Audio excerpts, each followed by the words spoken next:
I'll go to the park and I'll do all this. I'll show my dog off, or I'm just training, and that's how I would get my clients back in the day. People would be like, "Oh my God, I want my dog to do that."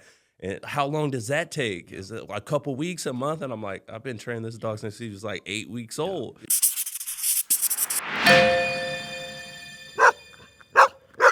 Hi, everyone. My name is Matthew. This is a Pet to Pal podcast.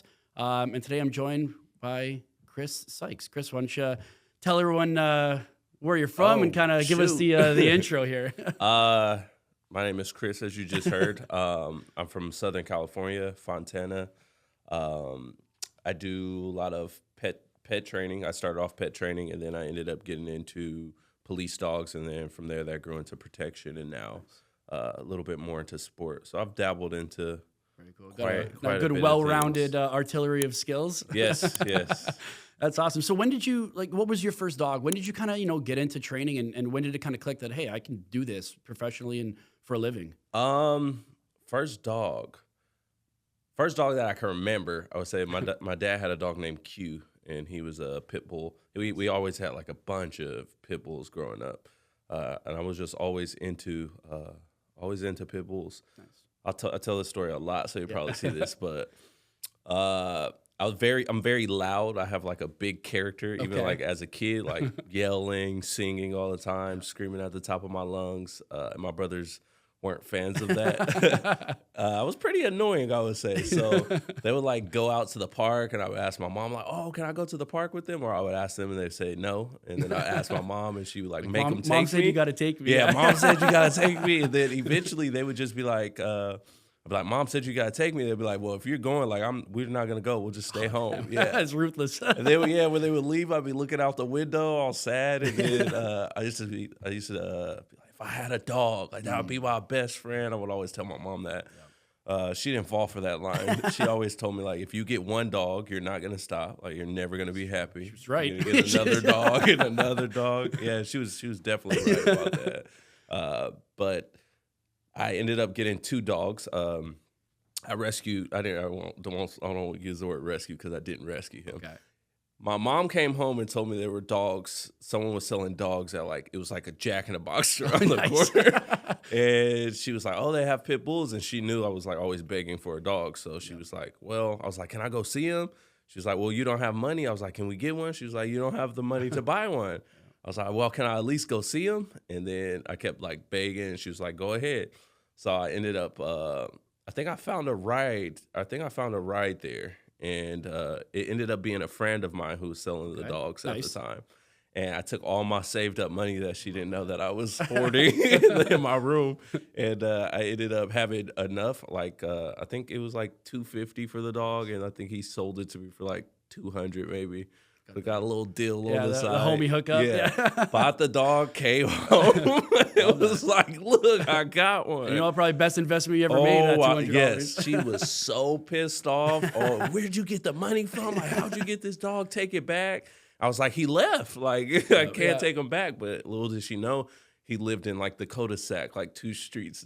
Oh, really? From us. Yeah. You like see his house from yours? Yeah, exactly. So I was always bringing dogs home, like walking home from school, it was always pit bulls. So I know she didn't believe me, but yeah, we would always see like pit bulls running loose, and I would like lure them in and take them home. And she would always say no, so I would just sit on the porch for hours and like just hold the dog and act sad, like put on my sad face.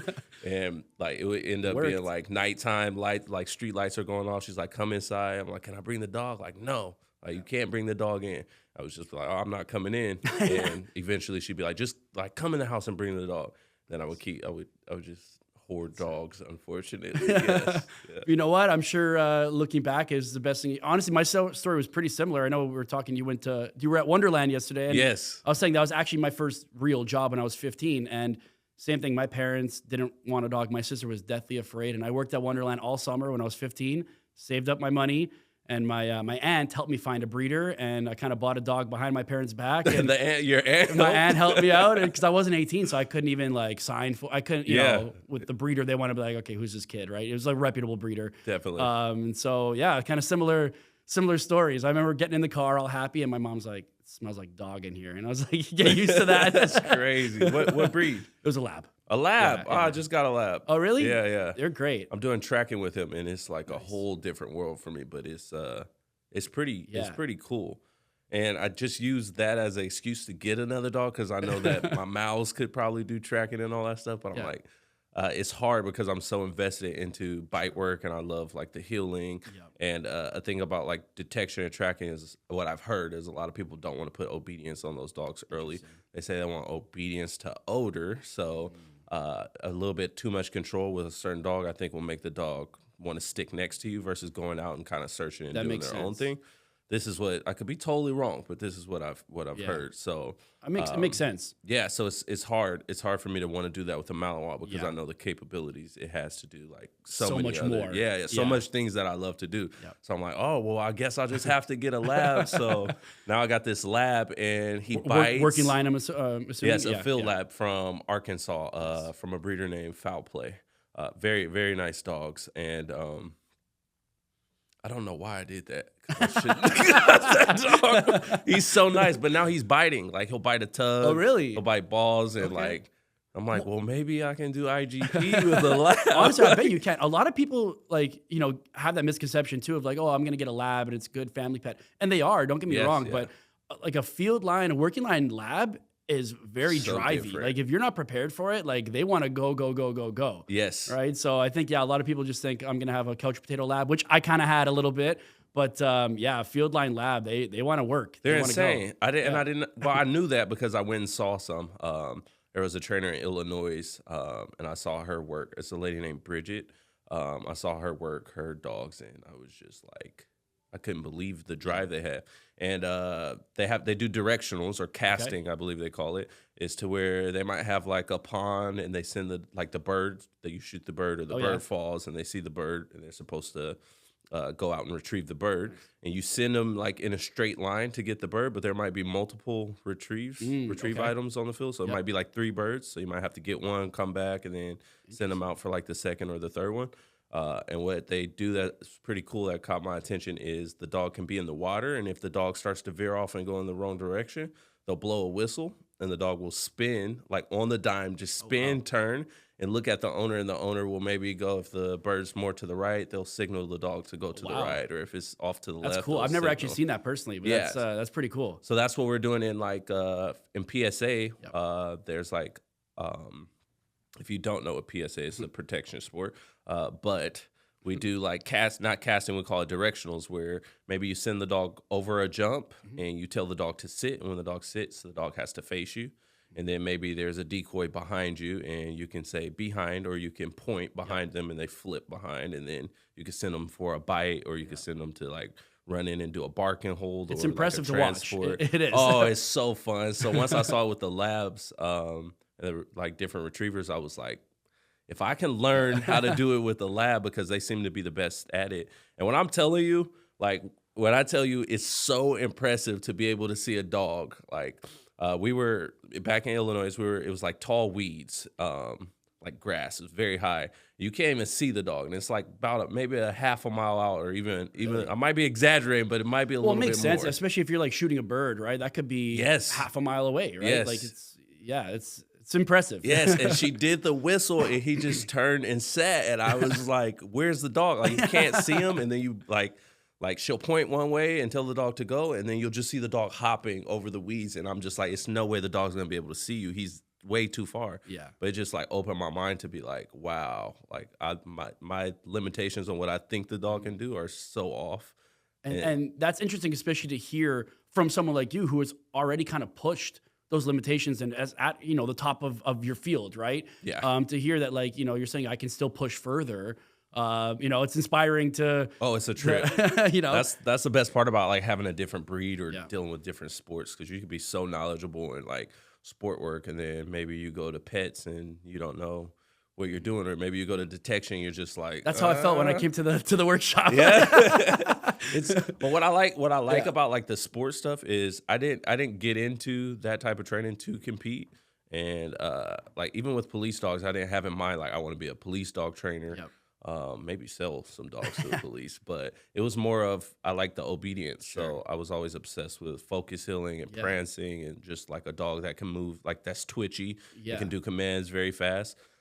So what I would do with my boarding trains when I started with pet dogs is I would just do a bunch of food luring and like building up markers and trying to get those dogs to work the same as mine, which is frustrating in the beginning, but it's cool when you can see a pet dog like perform and do all these fun things that a sport dog can do. And I saw in one of your questions that you were going to ask, so I'm just going to go ahead and go answer for it. you. You were asking, I think you were going to ask, I hope I don't lose it. You're going to ask the difference of when people like kind of see your dog and they go, oh, I want a dog like that. Yeah. I got that a lot. So when I read the question, I was like, oh, this is a good question. I'll go You're to the step park. ahead. I love it. Yeah. I'll go to the park and I'll do all this. I'll show my dog off, or I'm just training, and that's how I would get my clients back in the day. People would be like, oh my God, I want my dog to do that.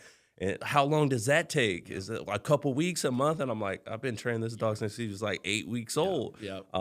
But it is possible, and I think that's what attracts, like that can bridge the gap between sport and pet, is you can still give the dog a job to do and make it fun. For sure. And they don't have to bite, and like I think dang, I'm answering all your questions. No, you're already. good. Perfect. Making my job easy today. I think one of the concepts of like that people don't understand is they think when the dog bites, or they think it's protection work, but it's just the outlet for the dog, and it's just teaching them how to tug. It'd be no different from throwing the ball and telling the dog to retrieve the ball and bring it back. It's just a game, and the same thing with tugging. It's just a game and fulfills the dog or burns out some energy, and it's fun.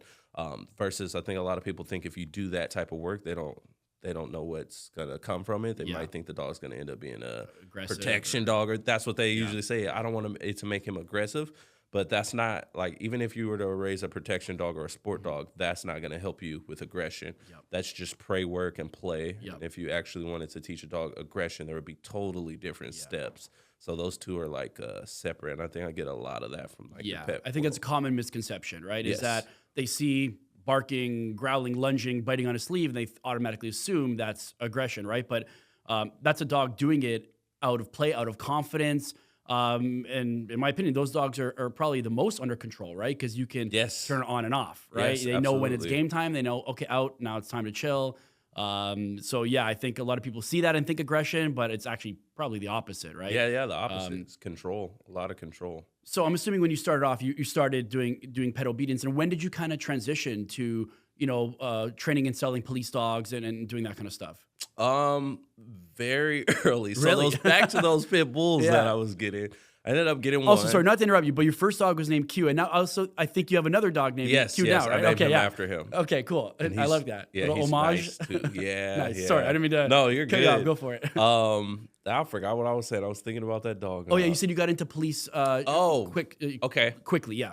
The pit bulls. It was the first dog was Q, my first personal one. That wasn't my father's, and then my other buddy hit me up and he's like, "Oh, my friends are having a garage sale, and they have some puppies and they're giving them away for free." So I was like, "Oh my God!" To the average person, a free garage sale is probably not where you're going to want to get your dogs, but it worked out in this case. Yeah, but you know what's crazy is back in the day, like in the area I lived in, like pit bulls were like a little bit closer to what they used to be back in the day. They were like more prey driven and like you can get them to tug and they want to bite and play, versus like I want to say maybe a couple years down the road after I bought my first couple dogs, they started having bullies. And you guys actually have nice bullies in Canada. Yeah, we have a lot of bullies, American bully mixes. And they work. Yeah. But at home, it was breeding mastiffs into the pit bulls, pit bull terriers, and making them bigger and slower. Yeah. So it was actually harder to find pit bulls. But at a certain time, you could find like good terriers that like want to do the work. But anyway, I ended up breeding them together, which I probably shouldn't have done. And I knew nothing about breeding. I was just obsessed with dogs, and I wanted more. That's why I did it. It was for a personal. I was being a little selfish. So I ended up keeping a bunch of those dogs. The mom caught parvo, because obviously me not knowing that these dogs have to have shots and the responsibilities behind them. It was like that happened, and we ended up saving, I think out of 9, I saved 6 dogs. My mom saved them. Like she was doing like home remedies and figuring out everything. And then she would give me the instructions. I was just up all night and day, which in the good point, because I know a lot of people aren't into breeding. I learned how to save dogs from parvo at a young age. It's a good skill to have. Parvo like lingered around the area I was at. So I ended up like saving a lot of dogs from parvo and helping friends and like different people from that. But I know I talk a lot too, so maybe this is that's what we're doing here, so that's perfect. That fly's driving me nuts. That's funny. So I ended up breeding them, and then no crates. I asked my mom to get crates. I was like, these dogs need to be crate trained. Especially when you have that many. Yes, and we need to put them somewhere. So it was like 6 pit bulls living in the backyard and just like causing havoc. Like it would rain, and when it rained, it would like get rain on the garage door on the side, and they chewed through the whole side of the garage door. It was like a gap like this big. Really? And then you come into the garage, and they're just hanging out. My dad had like a Cadillac with the car cover on it, and they're just on top of the car sleeping. And I walk in like, oh my God. That would have been my dad. Like, okay, these dogs are gone. That's it. Oh yeah, she was pissed. You have to get rid of these dogs. She was on it. But we were so attached to them because they got sick, and we saved them that like you're bonded to them. Yeah. And she would always tell me, like, this was Craigslist was the thing. Like, post them on Craigslist. Like, you have to get rid of these. I don't know how you're going to do it, but you need to, like, find them homes before they get big. So I'll post them on Craigslist, and as soon as I would show her the post to, like, let her confirm it and feel good about it, I would delete the post. Because I was not You got to do what you got to do. Yeah, you got to keep those dogs. But I started off, like, she told me, if you want to keep these dogs, you need to learn how to train them, and she bought me a book. I didn't end up reading. I read like 2 pages. I was like, I'm going to just go to the park and figure it out. Ended up like going to the park, and it was some lady. She's like, oh, I'm a vet tech, and like you should get some treats, and you should do this and that. She gave me a couple tips, and then I got into it. And YouTube was like newer around the time, so I started like learning from YouTube, and then just dove in. And a lot of it was like self-taught, and obviously like whatever I could find on YouTube back in the day. But I was always obsessed with like dogs that bite. Like I always wanted, I wanted like a dog that can protect me if I ask them to protect, or to bite if I ask them to bite. So I would try and bribe my friends to get them to work the dog, and we didn't know what we were doing, so we were just agitating the dogs, and eventually taught them how to bite, or I would wrap towels around my arm. I was just going to say, got like a pillow like taped around your arm. God. Like bite sleeves, you look up bite sleeves, and you could not find anything. Like, I'm like, what do they call these? Like toys for the arm? I was like just typing all this stuff in. Like, I ended up finding this guy with a trench coat, and it wasn't even like a bite suit. It was like one of the first bite suits made. It was like this long trench coat. That's like, hilarious. Yeah, but that's how I ended up getting into, like, I had to do the pet obedience to make my mom happy, and that's kind of when I learned the luring. And then I would post some of these dogs on YouTube, and then from YouTube, people would like message me in the comments like, "Do you do board and trains?" Yeah. I was like, "What? What is that?" And then I started like asking them, and they were like, "Oh, where you keep the dog and you train them, and then I pick them up." I was just like, I mean, why not? Yeah, and then I asked can my mom, if you want. Yeah. I ended up asking her. This was so your mom was later. On board with you bringing even more dogs in. Yeah, but at that time I ended up having like one. Okay. There was a story about those pit bulls. They were raising terror in the neighborhood. Really? They would break out. They would ram the fence all together. Like you could see them from the pack window. Of pit bulls roaming down the block. Oh my God! They would just back up, and then all together would run and just ram the gate until the lock would like get loose, and they would break the gate open, and they would be free. That's funny. I was not a great. I was a loving owner in the beginning. Yeah, yes. Live and learn. But I did not make some of the best. I didn't have the best decision making. Yeah. But thankfully, a lot of that has taught me like the things that I know today. Because I know how to handle a dog, manage dogs, and like obviously the training journey started from there. So if I didn't have dogs getting into all that trouble and me being uneducated on how to deal with it, I wouldn't have most of the answers that I have. And I think today those mistakes, whether it's, like environmental lifestyle stuff like that, like using a crate, or just, maybe you correct a dog in a way that they weren't ready for, or you're using your lure wrong, or your marker timing's off. I think all those little mistakes just help you grow, right? Yes, absolutely. Like it makes you a better trainer going forward. So you mentioned like your mom gave you a book, you didn't read it. The vet tech at the park helped you out. Did you have any mentors or people that you looked up to, or other trainers you were watching, or, I know you mentioned you kind of self-taught, but did you have anyone you were kind of like looking up to at that point, or? Not until around, I think I was like 18. I hit like 17. My breeder, I ended up switching into Maltese. So after the pit bull journey, I ended up getting, I I was looking for more pit bulls, of course, and I just couldn't find ones like when I was younger because it was a big gap in between there. I just couldn't find like the drivey dogs that would like want a grip and want a tug. It's like the pit bulls were more docile. I wouldn't even call them pits; they were more bullies. Yeah. And then to actually get like a real pit bull terrier, you would have to go online, or not go online. You would have to know someone that's actually like into that world, or else they wouldn't sell you a dog. And it was like more of like, it was just very, very hard to find like a good dog like that. I totally lost train of thought thinking about all the hard times I had searching for these dogs. The Malinois. Yes. I go on YouTube and then I see these Malinois, and everyone's probably seen the video, the dogs in between their leg and they're crouching down with the guns and like crawling. I was like, what? Like, what is this? Like, okay, well, if I can't get a pit bull, maybe I should like look into these. And then I saw puppies, like look up Malinois puppies, and they're hanging from people's shirts and like going through gunfire and noises. And I just was like, I've never seen anything like this in my life. So I assumed you could just buy any Malinois and they would just naturally kind of be this way. So I ended up buying my first one. He was on the rag and playing, and then I started learning about gripping. Like he had a very bad grip, and he was like very munchy, very chewy. And that's when I started like realizing that you need a genetically good dog, and like you have to be able to pick a dog from a litter and not just any dog's capable for the job. For sure. And I guess I get that a lot in the pet world is people want to do protection and they bring me like these mixed breed dogs, which some can do it, but it's like you have to have a certain temperament and drive to want to do it. Especially if you're coming with a dog that's, you know, already a year and a half old and maybe has bad habits or something. It's easier, obviously, to start any dog from the beginning. I get that too. Pet dog, like I'll get a call, you know, we're working on this laundry list of problems. Oh, and I want it to be a service dog too. And I'm like, okay, well, get that out of your head first of all, because it's just not going to happen, right? Like, you know, this dog has, you know, all these issues that you want to work on, which we'll work on, and that'll be great. But to go from my dog is a nuisance to service dogs, it's a big jump. It is. And you know, service dogs, like those puppies are trained from day one to do that, to perform a task, to, you know, and that's actually something I was kind of going to ask you about as well, because I know you've ended up selling police dogs to different municipalities, or kind of however they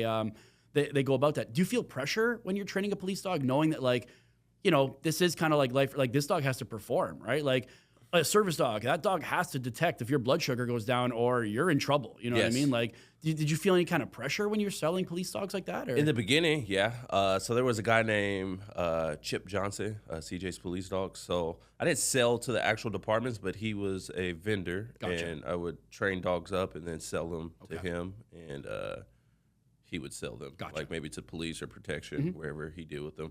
But I did a lot of police dog training with him. So I would go down there and train the dogs, or he would, I would raise dogs for him for a while, like puppies up until maybe like a year or a little bit younger. And then I showed up one day and I'm thinking I'm going to just return a dog to him that I just trained for him. And there's a group full of like police officers, and I pull up and everyone, they're in the middle of class because of course I was late, but it's like an 8-hour drive to get there. Fair. So I was like a little late, and then he's like, "Where's the dog?" And it's a puppy, and I'm looking at all these big police dogs, and they're like doing downstays and stuff, and I'm like, "What?"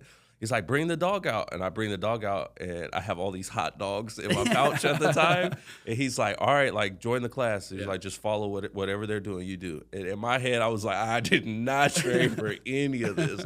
Like they were flashy and prancy, but I don't think I was doing like group training, and like they were doing like healing together around all these dogs and different stuff. So it was a ton of pressure. And I just remember like sweating when I'm there. I'm like, oh my God, this puppy is not gonna look good, but. To be fair, I think he made me feel good. And this is one of the times he's ever made me feel good. Because he's a tough person. But he made me feel good because he was like, oh, yeah, he did. Well, I think he told me he sucked, actually.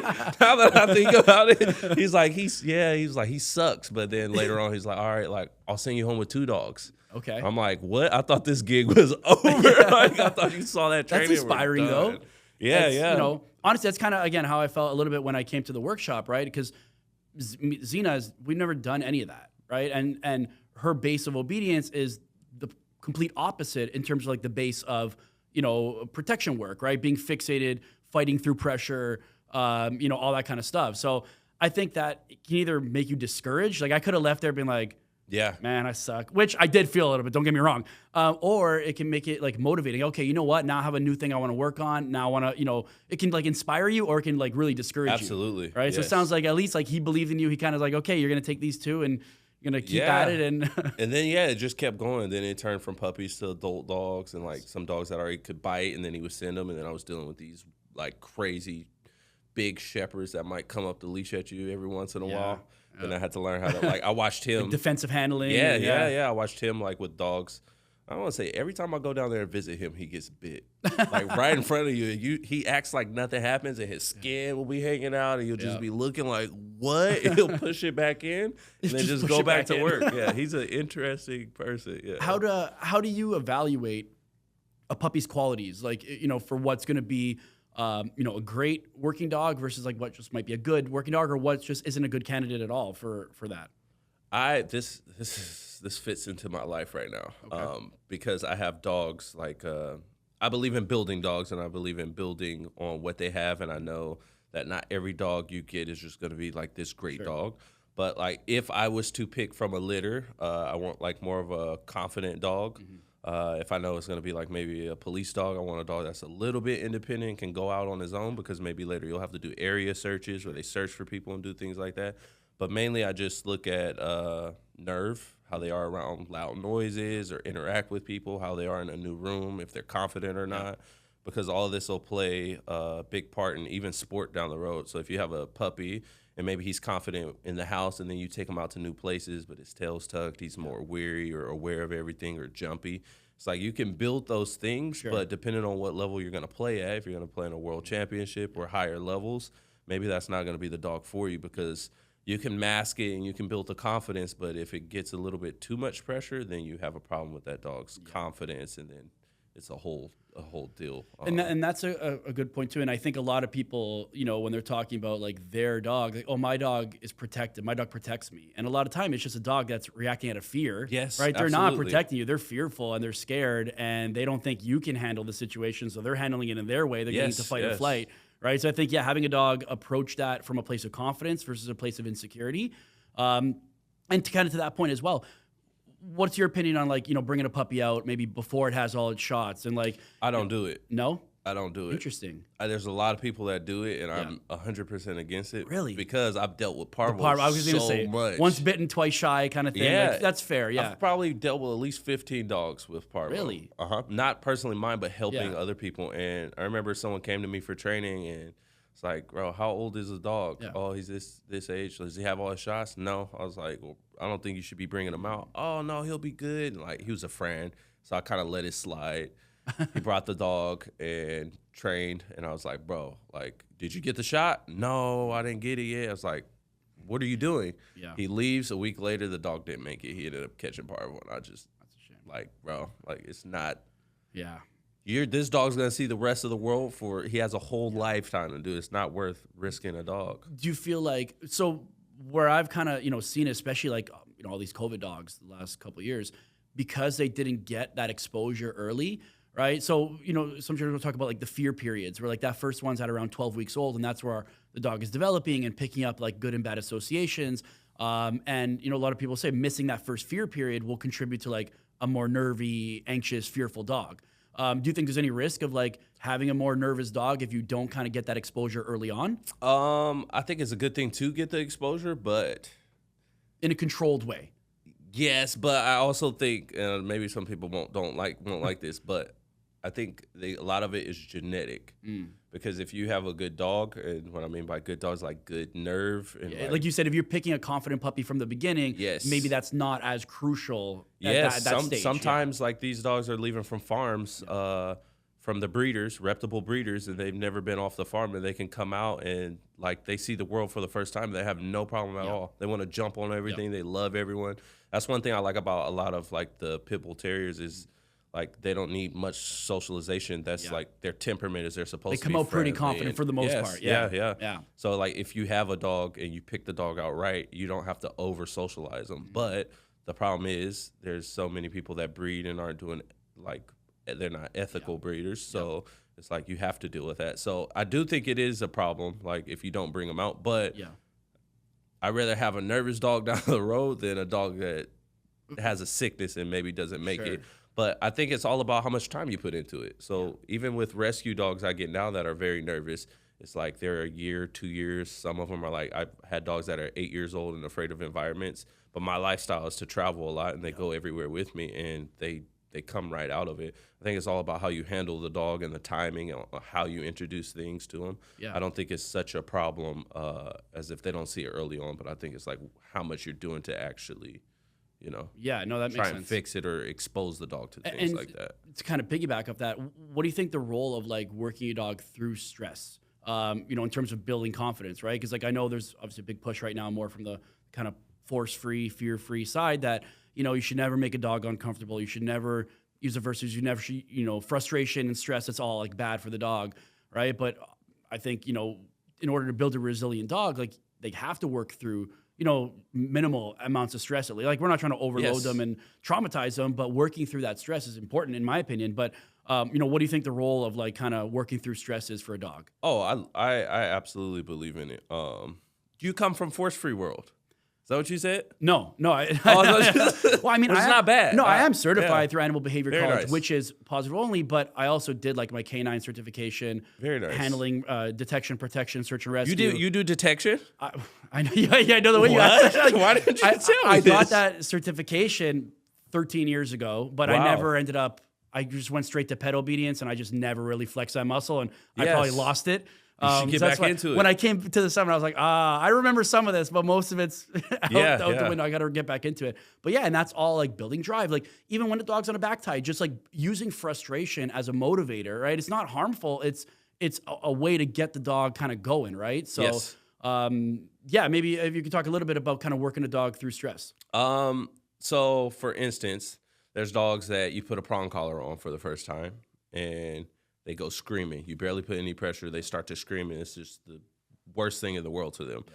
You have a choice to either give up on using the prong collar because you feel bad for the dog, or you saw a reaction and you don't know how to fix it, which is okay. If you don't know how to fix it, then you can find someone to help you, and you learn the way or learn how to use the tool. But the thing is, if you don't push the dog through the pressure, they stay in the same mindset. And then it's like every single time a certain type of pressure is put on them, then you see the nerve come out and you see the dog be afraid, or the screaming comes, or the avoidance, or trying to like run away.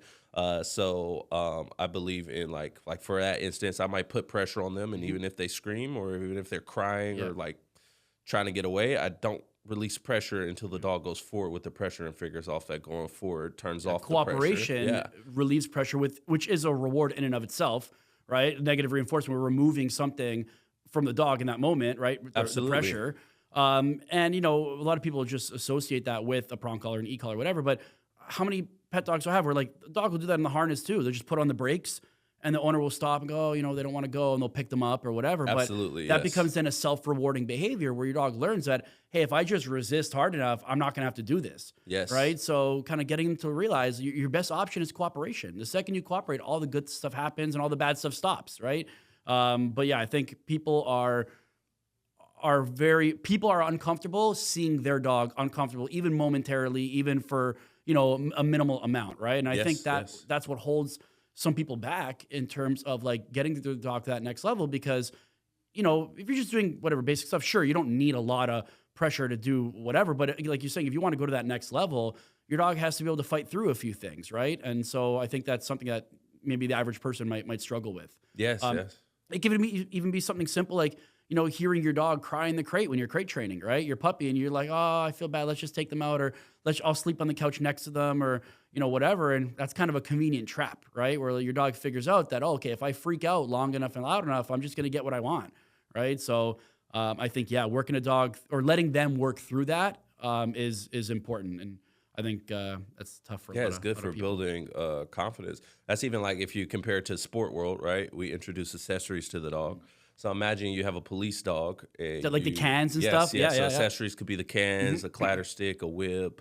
It could be a box just in front of the dog. It could be a ladder. There's videos of police dogs. So you swing a ladder at them, and they're like, whoa. Which might be smart. Sure. Because if you swing a ladder at me, I'm getting out of Dodge. I'm not staying there and catching it. But like in the training, like you don't want them to the police to send the dog and the dog goes to bite and someone just throws something. The dog's The like, second it oh, feels some pressure, yeah, if a suspect punches that dog, oh, that hurts, I'm out of here. They got to fight through that. And the goal, the task is hold on to that sleeve, hold on to that suspect or bark and hold, whatever it might be. They got to do that regardless of, whatever else is happening around them, right? Absolutely. So we end up tying the dogs out, right? You tie them up to someone, or you have the owner, the leash handler, like just post up and stay there. And we'll have the bottles in our hand, and we'll rattle it off to the side of the dog's face, and maybe the dog goes back a little bit. Maybe you flee and bring the dog out a little bit more to make them hit the end of the line. Then you come back. If the dog's okay, you kind of move the arm, let them see it, and then right before they bite, you stop the cans, and then the dog bites. Then he's like, oh, it's not such a bad idea. Like, it's not such a big deal that he has the cans. Yeah. But there's steps we do it. So, right, maybe the cans are on the side of the dog and the dog bites, and then we stop the movement. So the reward was as soon as you bite, the pressure comes off. Gotcha. But maybe if he would have bit and you would have went a little bit harder with the cans, he would have been like, oh, this is like too much for me. Yep. So they're not able to take the pressure. So you have to teach them slowly in steps to be able to take pressure. And then eventually it's not a problem anymore. For sure. But I think that's like with anything you do is like you slowly show the dog and then you just start to proof it and make it a little bit harder every time. And then it's not such a big deal. Yeah, break that goal down smaller and then build it back up, right? And that doesn't matter if it's just for pet obedience. It doesn't matter if it's confident, whatever it might be. I think a lot of people want to kind of start at the end goal. Yes. Right. And it's like, break that game down smaller, give the dog some small wins, let them understand the game. And then now we can layer it and make it harder and throw curveballs at them and, kind of level it up a little bit more. Absolutely. I've been I've been looking at trying to get a facility. It just hasn't worked out. And finally I'm like, okay, I'm not going to wait. I'm just going to start doing it from my house. But ideally I'd like to not destroy my house. But it is how many would you now. take if you had a choice? If I had a facility? No, home. Oh, at home? Right now, I'm trying to take like 2 or 3 max because That's great. I have Xena too. Like even just kind of that sweet spot. I'm like, I'm sure I could take more, but I want to give each dog the attention it needs. I'd rather take less and like really kind of like quality. Yeah, exactly. Quality over quantity. Exactly. Yes. Exactly. And honestly, even for Xena, it's just an adjustment because we've been a single dog household for a long time now. So her adjusting to like using the crate more often at home and like. She's like, hey, what the fuck? Like, I've had free reign here for all these years. Now I need to So different. Yeah, it's different, right? Even sharing her. I know we were talking a little bit at the one-on-one session where I was asking about resource guarding, right? And, she's never done anything, but she doesn't love sharing her space or sharing her bowl or whatever.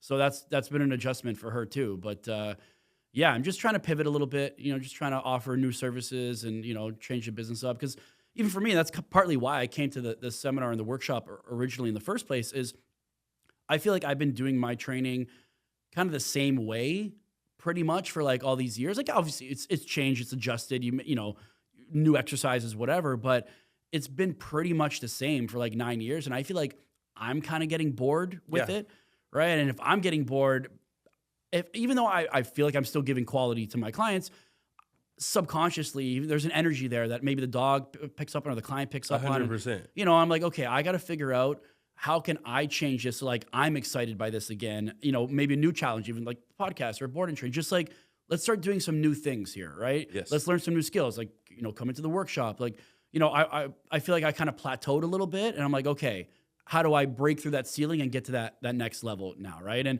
I know we were talking about it again a little bit there, but I think the e-collar is going to be a big part of that. Right, utilizing that more and kind of being able to do more off-leash stuff with clients and offering services that maybe right now, again, even my clients, they hit a plateau too because there's a stigma still towards the e-collar and maybe they don't want to use it. And so, we make good progress, but their dogs aren't maybe getting off-leash reliable because they're hesitant to use a tool. And maybe I'm hesitant to like teach them a tool because I'm not super confident in using it myself as well. So that's kind of the next step is just like refining some of those extra skills and kind of sharpening up so that I can, for myself and for my clients, kind of take it to that next level. But very nice. It's hard because when something like it's been working, right? Like my results are good. I have happy clients. I have well-trained dogs, but it's a little bit of like, if it ain't broke, don't fix it. Yes. But also like I'm bored and I want to change it. Right. So trying to revamp something that is kind of working, it's like, okay, it's like reinvesting in yourself, right? You're taking a risk again, right? So absolutely. Yeah. That's why I like the traveling so much. I was stuck. I was doing boarding trains for a while. I've been doing boarding trains like we talked about. I think 17, 18. I started doing boarding trains, and I have not stopped since. Good for you. I'm 30 now. Yeah. How do you avoid burnout? I would just be exhausted. Oh my God. That's a lot of trainers don't talk about burnout. But from our industry, there's a lot of people that burn out fast, and it comes with mixed emotions, the ups, the downs, It's depression. draining. It can be exhausting. Yeah, for a lot of people don't talk about it. Like I actually have tons of trainers that reach out to me and like are going through it a little bit. Something that I did when I worked with Elevated, it was like a mandatory, like, and I worked a lot of boarding trains. So boarding trains, then you have sessions, and then it just loops, and you're taking care of live animals, and that's a hard thing to do. You have to take, especially if you have a big quantity. Yeah. It's like having to take care of that many dogs all day. It's like a 24-hour job. For It's sure. not You got a head on a swivel. You're like paying attention to Yes. every detail. It's mentally draining to be that focused and concentrated on a task or another living thing, right? Yes, it is. It is very hard. So we would take 2 weeks off. Nice. And I would go on vacation for you. like 2 weeks. He'd be like, Oscar would be like, all right, get out of here. Nice. Like, go somewhere. Go have fun. Go to a different country or It's important. do something. Yeah. So once I started doing that, then it eased up. But now my flow is like, I'll do, I have a kennel helper, and he's also a trainer. We actually just brought another trainer on, so we have two.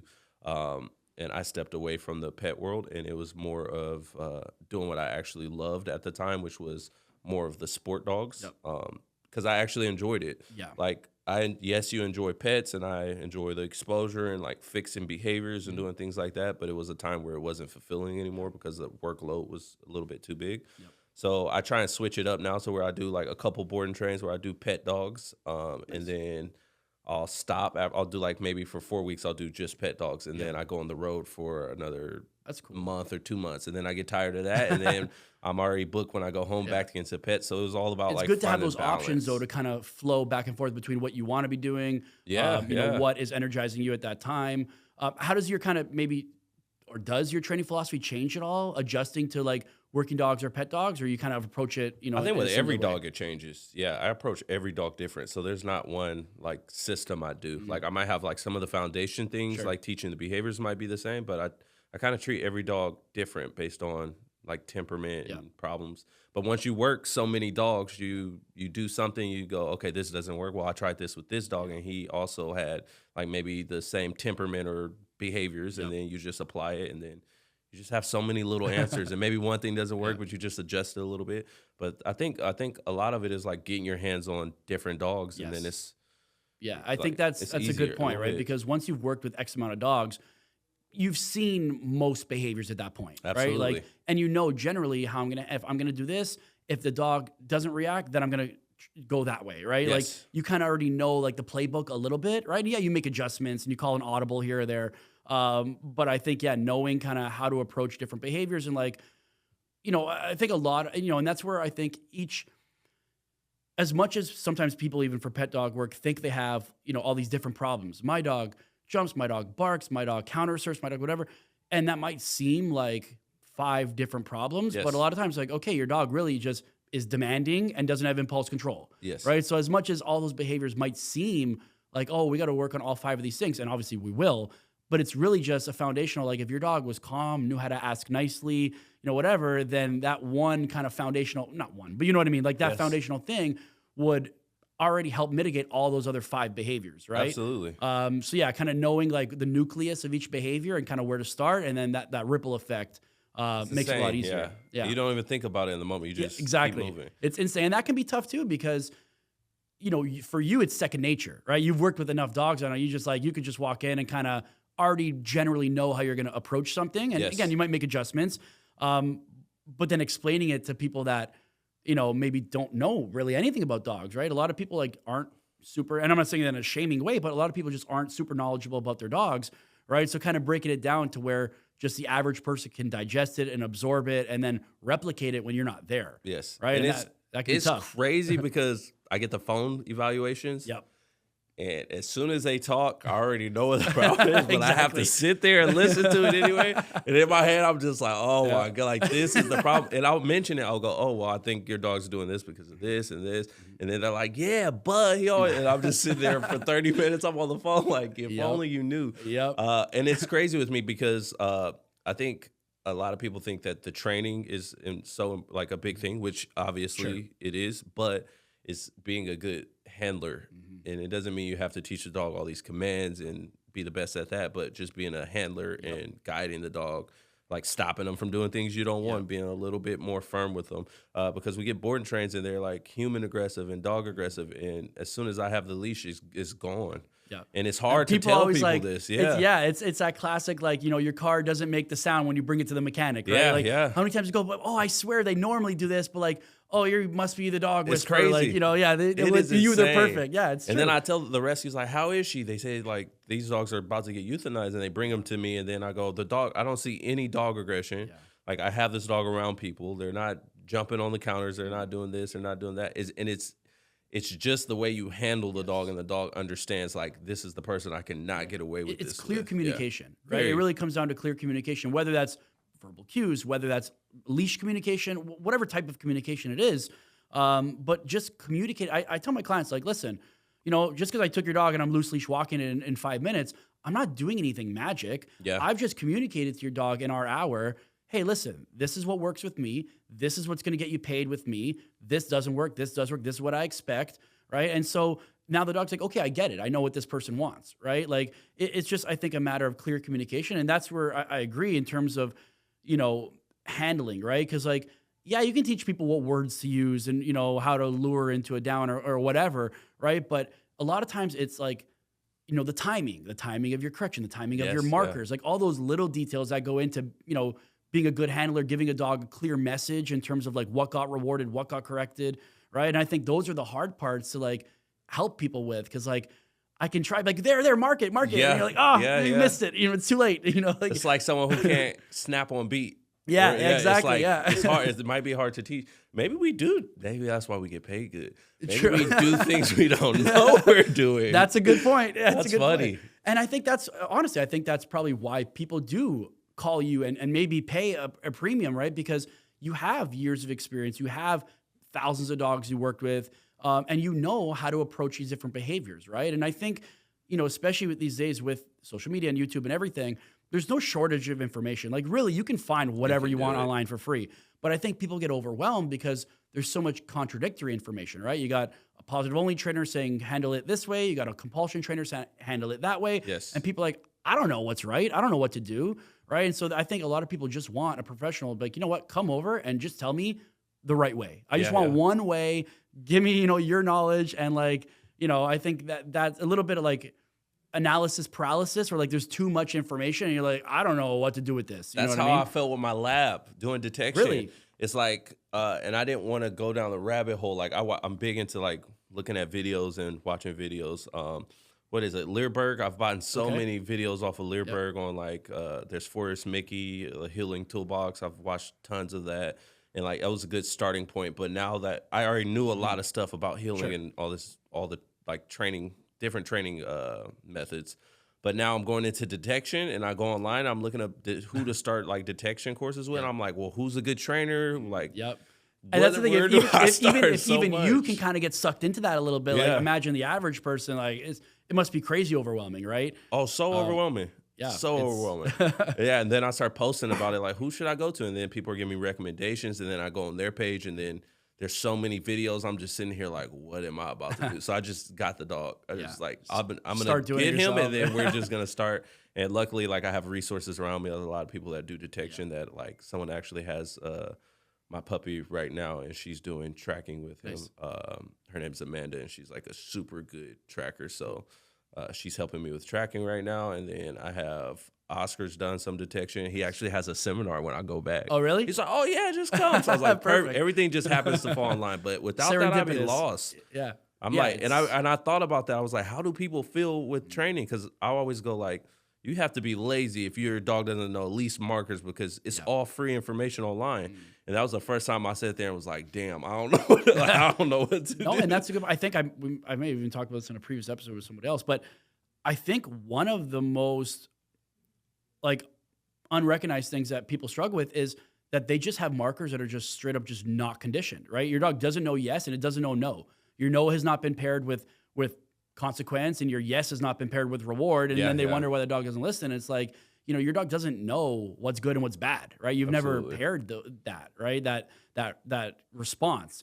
And yeah, you're right. I think I'm the same way. Sometimes I'm like, oh, how do you not get this? But I have to almost take a step back and like put myself in client mode. And that's why, again, I liked kind of getting humbled coming to the seminar is like, okay, like it made me remember how it feels like to be the client that doesn't know anything. You know what I mean? Yes. Like, okay, I get it. Maybe I need to be a little bit more patient, or maybe I need to, explain it in a different way or whatever. Right. So Yes. once in a while, it's good to kind of like, Absolutely. It's a bad feeling when it happens, but it causes so much. It's helpful. Yes. It causes like, it's a lot of good behind it. And in the training world, obviously there is a lot of ego, right? There's a lot of like, just this is my way and this is the way and that's, whatever. And I think it's good to like, I think it's healthy to be humbled, once in a while. Like, I think it's good to be like, oh shit, I don't know everything. I forgot that because, I'm excelling in my field. But then once I step into a new arena, like, sport, dog sports or whatever, it's like, oh, okay, I'm a rookie again, and I like that because it makes you remember that, you don't know everything and there are different ways to do it and different paths to lead to that same destination. And I think that's really healthy. And I think maybe too many people don't do that. They kind of get stuck in their ways. And Yes. not to say their ways are bad, right? I'm sure they're good. They've been working for a reason, but that doesn't mean it's the only way to do something. Yeah. Yeah. Right. And I'm big on like, for instance, there's a lady named Kelly Connell. It was her and one of my good friends, Christian Gomez. And he actually took me on this tour they did. They're IGP trainers and like very good obedience, very good protection work. And I actually got to learn from them. And I remember being there for the first couple of days and seeing Kelly lure and do some things. And I was just in my head, because my ego was talking to me just a little bit. I'm just like, she's doing this. It looks so hard. And I'm like, if you just let me take the leash, I can like fix this right away. And be and so in my head, I'm like, maybe my training is on another level because she's world class. And I'm like, a little bit, I'm not into the sport at the time. And I let that get to me, but I was quiet and I kept an open mind. I was like, I have to understand like why is she doing it this way? How is she getting the results? And then day 2, day 3, then I see how she progresses, and then I saw she didn't touch the leash at all.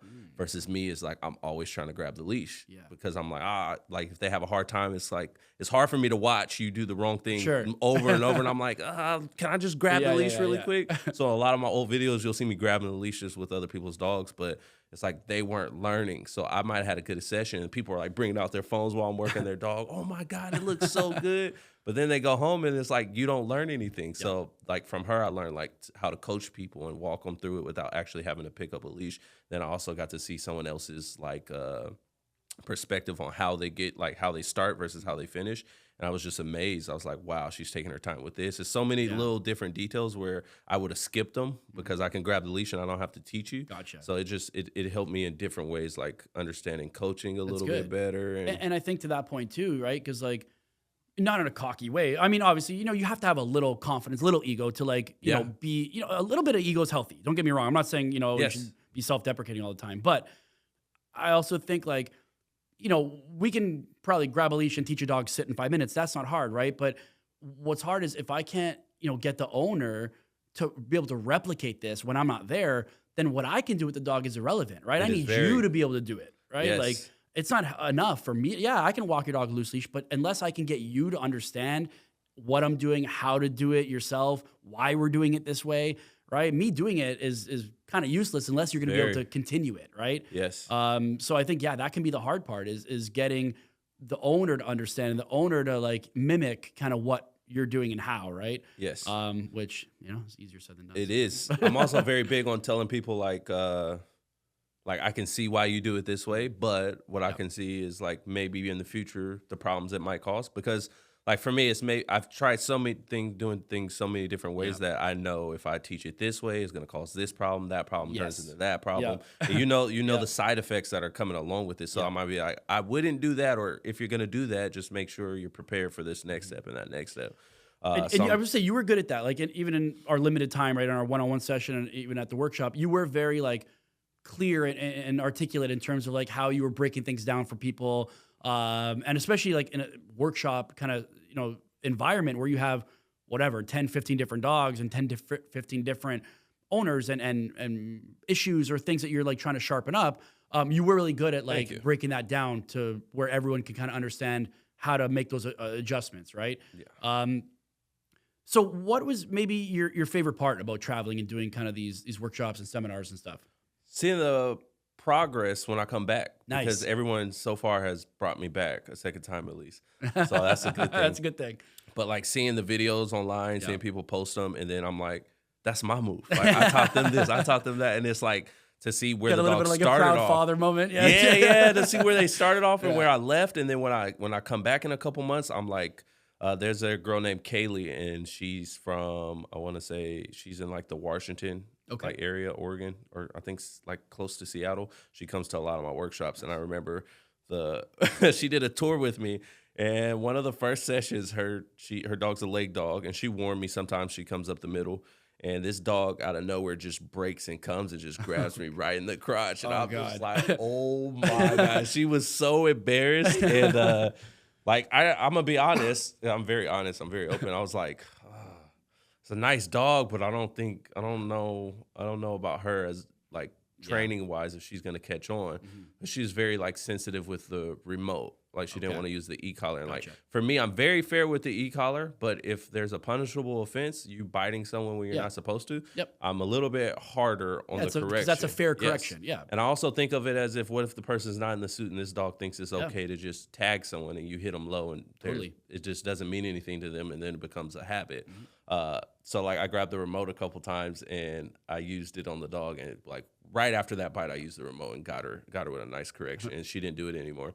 But I ended up seeing this lady. She did the tour with me. Dog got better and better, and I was like, okay, at least we got somewhere. Yeah. I was like, it was cool. Like she was a cool person to be around, and she tries, and it's like she's really into it. So I was like, by the end of it, I was like, I'm interested in seeing like where she takes this. Yeah. And every seminar I do, she comes back down to Seattle. And the last time I saw her, I was so impressed. I was just sitting there like, it's no way this That's is awesome. the It's a dog. good feeling. Everyone at the workshop, when she brings her dog out, is looking at each other, and they're like, what? And I was like very like proud, like, wow. Yeah. Like, and she always like gives me shout outs or tells me like how much I help her. And like, to me, that's like, that hits home. That's like, damn, I actually can make a difference. And I was only here for maybe a weekend, but even though she traveled with me a little bit longer, but to and see that difference. The best review or the best referral you can get is a well-trained dog. Yeah. Right? Like, yeah, you can leave me a Google review. I appreciate it. Leave them.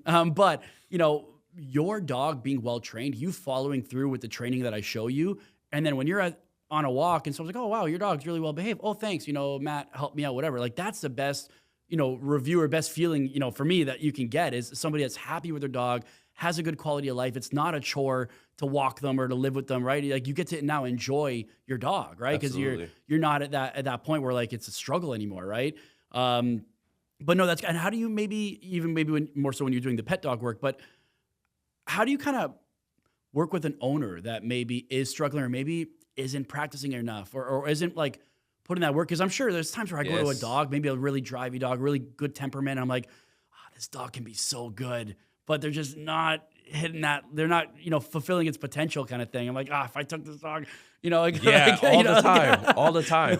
I used to do that, but I would feel like the board and train would be great, and then if the owner's not invested and you take them and you show them off, like the dog might be great with you, but the same problem, you hand the leash over, it's a different dog because it's a relationship problem.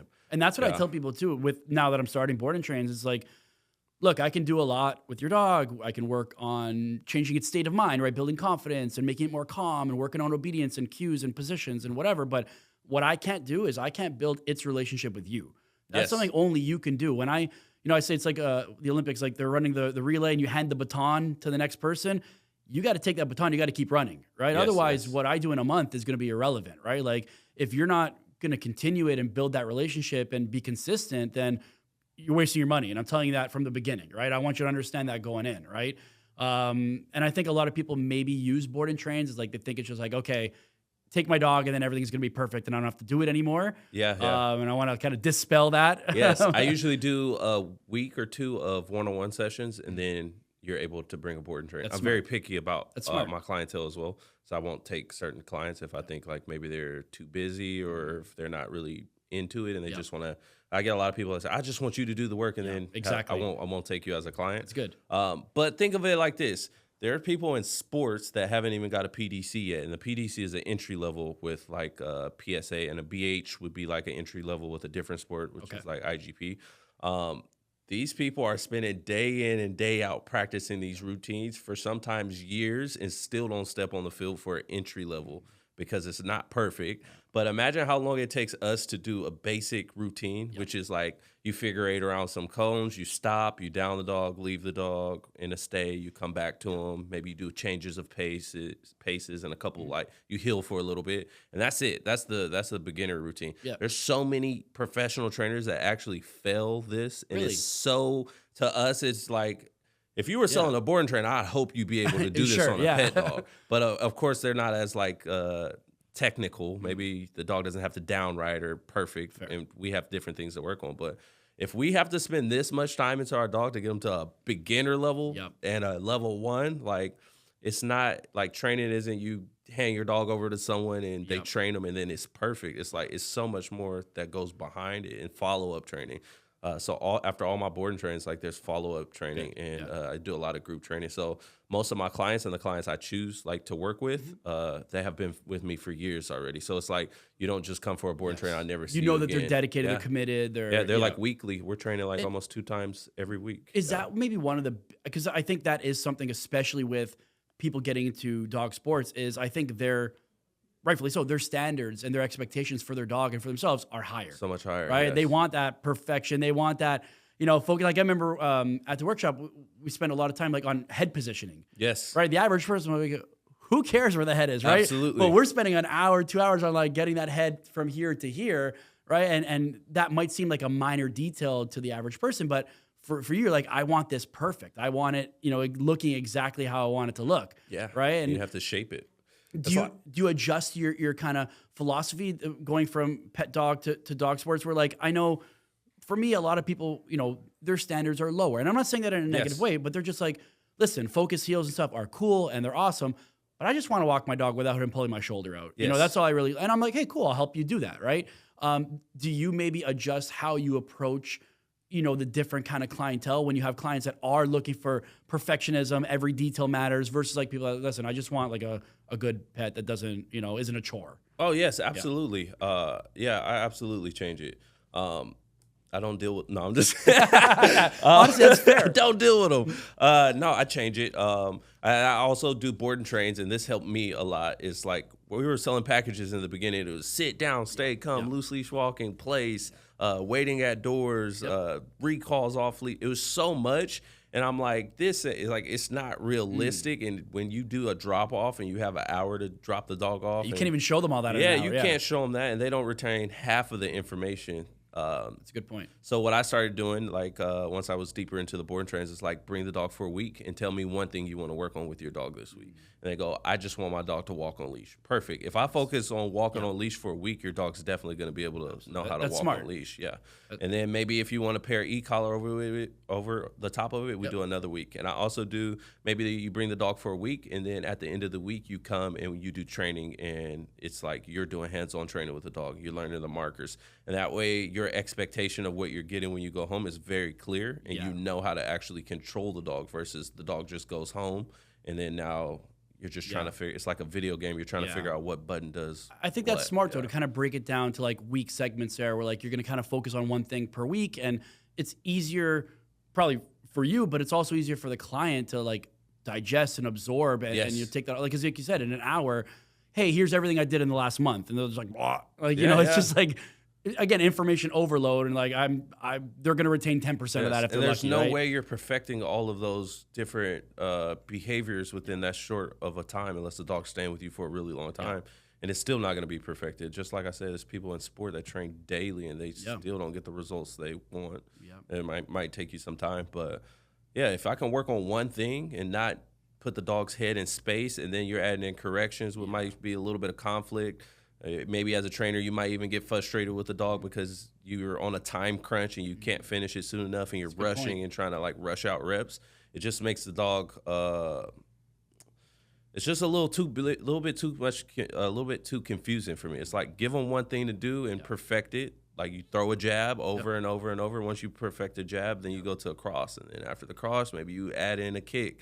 It's like systematically start approach building those it. combos after. Yeah. Don't just throw it all at them. It's like, and I feel like people enjoy it because then they take their dog home. So you might do a week with me. Then I say take the dog home for a week, and all you're gonna practice on is leash walking. This is exactly how we did it. And when I see this dog next week, he better be walking just like my standards are very high for my clients. Like, if you can do this now, and I tell them before they leave, if you can do this now, you should be able to do this all week until you come back. And if you come back and the dog's walking is not good, then you're going to have to do another board and train, a week of walking on leash, because we're not going to go to the next step. Smart. Because I know if putting more accountability on them a little bit as well, right? Yeah. Because as a trainer, you know, if I saw this dog do it with you, you come back a week, it's capable. Yeah. And you're not doing the work, or you're not putting in the effort. Oh, I was busy. I had to go to work. I had to do this, and it's like.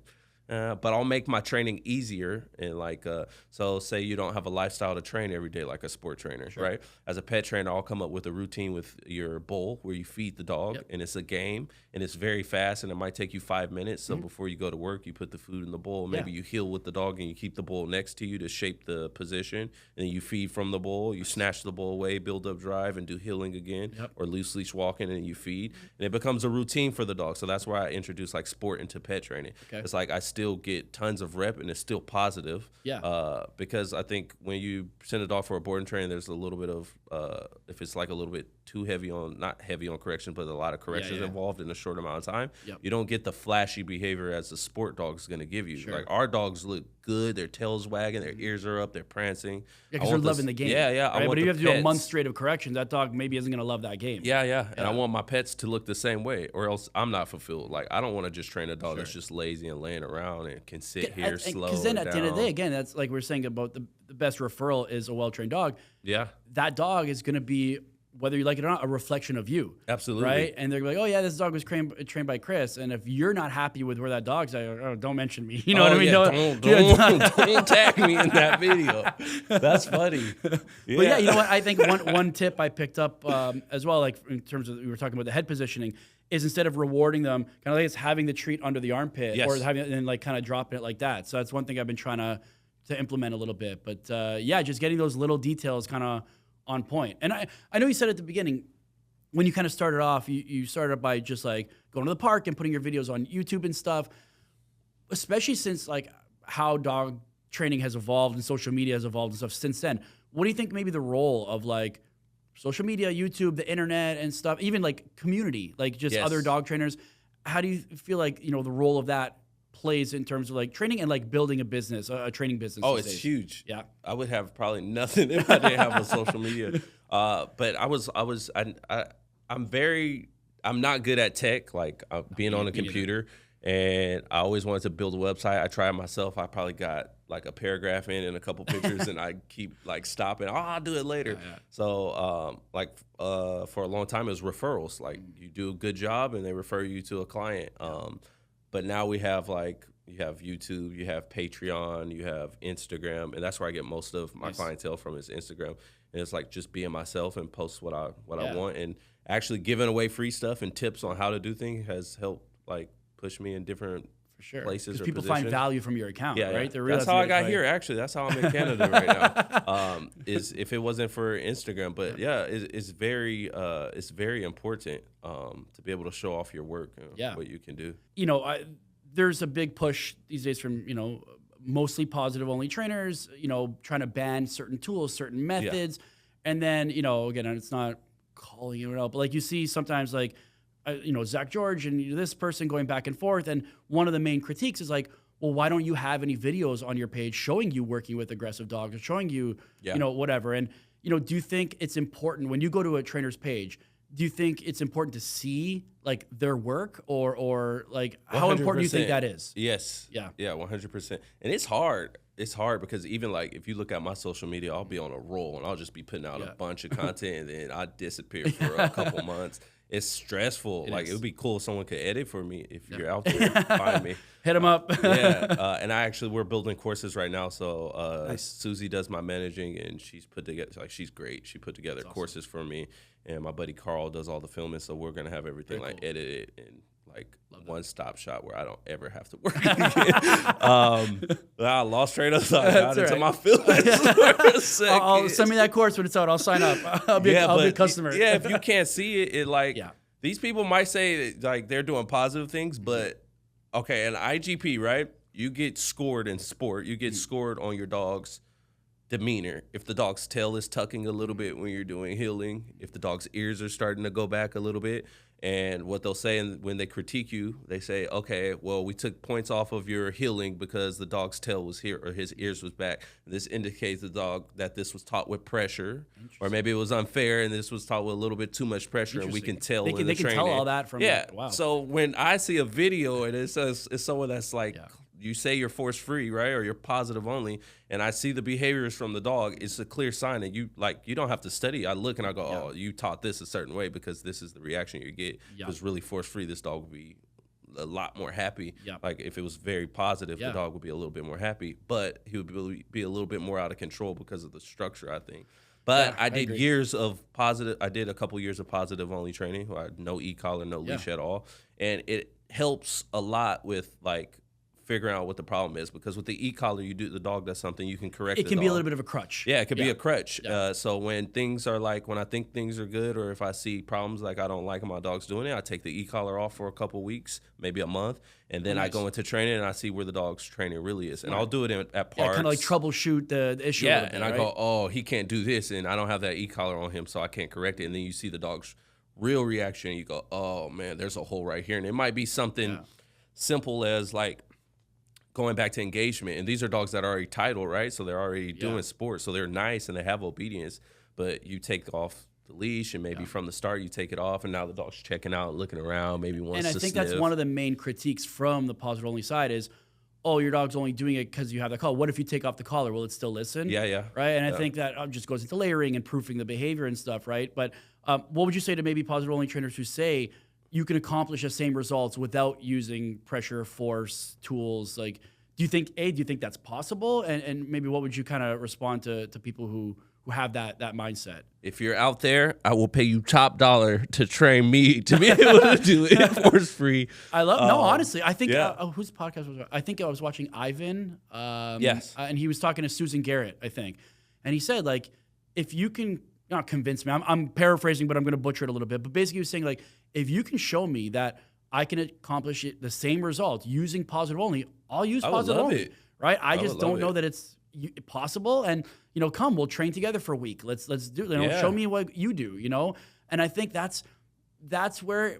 I'm not saying nothing Susan Garrett, nothing like that, but I think that's where sometimes people feel like it's a little snake oily, right? In the sense of like, anytime there's been a challenge, like, hey, you're positive only, I'm balanced, I'm compulsion, whatever, let's train together. Let's kind of, go put our dogs, again, not as a competition, but like, let's just show off both our dogs what they can do, and we'll see which method is more effective, right? Egos get involved. Exactly. You're right. And it's always like a no. They never accept that challenge. And it's like, why not? You know what's cool? Kelly, when I went to her seminars and her tours, she didn't use the e-collar sheet. Really? It was treats, and her corrections were treats. Her corrections were treats. And this is why I didn't do any corrections on my dog for about 2 years. Like, I probably slipped a couple in, but it was like no e-collar or anything. She explained it to me. Sorry, I'm going to steal this from you, Kelly. But she explained it as like feeding food can be a somewhat of a correction. So imagine you come to my house. I'm going to try to explain it like her. Imagine you come to my house and you mow my lawn every week, and I give you $100. You come this week. Oh, good job. Here's $100. You come 3 more weeks in a row. Oh, here's $100. And then one day you do a really good job. And I go, man, bro, look at this grass. Like the lines of this grass are so nice. Like here's 500. Like, thank you so much. And then you're like, what? I just got paid 500. I've been getting 100 the whole time, and you just tip me like this much money. The next time you come in, you're gonna be like, oh, I'm gonna do a great job. Because now there's that expectation. Yes, it's the expectation. And now you do a great job, and then you come to me, you're like, oh, it's pay time, and I'll be like, man, this is a nice job. Here's $100. Yeah. And then your whole demeanor is gonna be like, what? Yeah. This is better than the other week. You gave me 500. Why am I getting 100? It's confusing. Yeah, and I think that's a good point too, because, we don't necessarily get to decide what is rewarding and what is aversive to our dogs. They decide that. Absolutely. Right? What's rewarding to one, another dog might hate it, right? And vice Yes. versa, right? So I think, yeah, that's a good point is, looking at our tools, our rewards in a different way, right? Because most people would think like, how could food ever be, aversive or punishment or correction, right? But yeah, if used in a certain way, anything could be anything. Yes. Right. Especially if the dog, if the dog prefers the toy over food, right? And the dog's working and he does something good, you give him the toy, he's super excited. Now he's barking in the heeling, or he does a down and you don't like the down and you're like, okay, food. You give him food and the dog's like, food? I wanted the toy. I don't want food, but they eat it anyway. Okay, Yeah. I'm going to take the $100, whatever. Yeah. Okay, maybe next time you tell him to sit and then you tell him down and it's boom, and then he downs super fast and it's like, good, toy. Bring out the toy and then you play with the toy and it's like a higher value reward. Yeah. So sometimes taking the thing you don't want or that's lower value can be like sort of a correction for the dog versus giving them what they want in the beginning. That's a good point. Yeah. So instead of me going, oh no, that's a bad down. No, correct them, pop them on the collar. It's like, nope. Or the dog gets frustrated and starts to like space out a little bit, or we call it like leaking. Like they don't know what's going on and they start like whining and start whining, leaking is like the barking and the crying, and then we just go lay down. They lay down, scatter. You put food in like between their paws, and they eat the food, and then they calm down. It lowers their arousal. We give them a little break, and then we go next to them. Sit, good boy, heel. The healing's nice, yes. And then you pay them with the toy, and then now it's like fair to the dog again. It's like you calm me down, like I didn't do good. It was very clear. You gave me a little break, and now we go back into it. But I think you run into problems later, and it depends on what dog you have and you're doing positive only training. Because if you're doing that with a human aggressive dog and you're trying that positive only training, and that dog decides to come at you one day and he has no foundation of understanding what a correction is or like a punishment correction there's never been a downside to that behavior for them. Yeah. Food is not going to work in every situation. Talking to the dog, come here, buddy, it's not going to work in every situation. It's based on the arousal of the dog. And if the arousal's too high, these things don't matter anymore. And that's why if you're walking a dog and he's reactive and you stem him on an e-collar low, then maybe you stem him at home and it's low and, it's good enough for him. And then you go and put him in a different environment, that 5 that you're hitting him at might not be enough. And now he's at the end of the leash barking and you're stemming him at 5. It doesn't matter. Like sometimes you have to dial up depending on the environment or the dog's reaction. But if you don't have that and you're just talking to the dog, it's not going to snap the dog out of what he's going through. Yeah, when they're fixated in that way, especially if you don't have cues that have been strongly conditioned, right? It's one thing if and I honestly, I think at that point, you probably don't have a reactive dog, really. You probably just have a excited, distracted dog, right? If you can break your dog out of that bad reactivity with a verbal cue, the reactivity probably wasn't that bad in the first place, right? Because when a dog is like just gung-ho on whatever it is, you saying, hey, focus, whatever, right? If they're not, they're not doing it, then what next, right? Where do you go to from there? Right. And there's different calibers of dogs. You have pets that people think are aggressive that are just a little bit reactive, and you have dogs that seriously mean it and want to cause harm. Yeah. And I see most, like 9 times out of 10, it's the dogs that are a little bit fearful and they're showing reactions. But there's always that special case where a dog actually means it, and those are the dogs that I usually work with. Especially the ones that don't outwardly show it, right? They're not growling. They're not like, they're just like stalking and waiting. And those are the harder ones. Yeah, especially as a handler, sometimes like maybe you get bit. And I know there's some trainers say, well, there's always a sign, right? Sometimes, that dog just snapped, didn't even show any signs. And some people say, well, there's always a sign. But when the trigger is unpredictable, right? Where they're not growling, they're not like giving you that communication first. It just goes 0 to 100. Right. Those are the tougher ones. And for me, in my opinion, but I think all that stuff is good. I think any type of training is going to be good training. Well, you could mess some things up, but at least you're trying. And if you do know a way, that's great. Like put the information I don't fault out owners, there too, right? I don't fault owners for trying something. Any method, like any training is better than no training, right? Like you putting effort in, having the intention to get better as a handler, to get better as an owner, to work with your dog and improve your quality of life is never a bad thing, right? You can be maybe misinformed or misaligned in terms of like what method or exercise might be better for your specific situation. Yes. But I never fault owners for that. I think where the frustration comes in, and I think I even from other trainers that I've seen go from owner to like balance, kind of borderline compulsion trainers, is they felt like they were getting sold snake oil. Like, hey, I was in positive only classes and it's just cookies, cookies, cookies. And I felt like, you know, we were managing my dog for 6 years without making any progress versus like, you know, then I started getting to balance training and, you know, a couple quality corrections and some, you know, fair structure. And my dog was better in 2 or 3 months. Right. So I think that people get kind of sucked into that. Oh, we just have to manage this forever. Right. And I think management plays a role in the training program, but management shouldn't be the end goal for most dogs. Right. Management should be like, okay, we're going to work this at the beginning, but then we're going to work through it. Right. I think if you get stuck in management mode forever, then that training isn't, whatever training it is, it clearly isn't being effective for your dog. Right.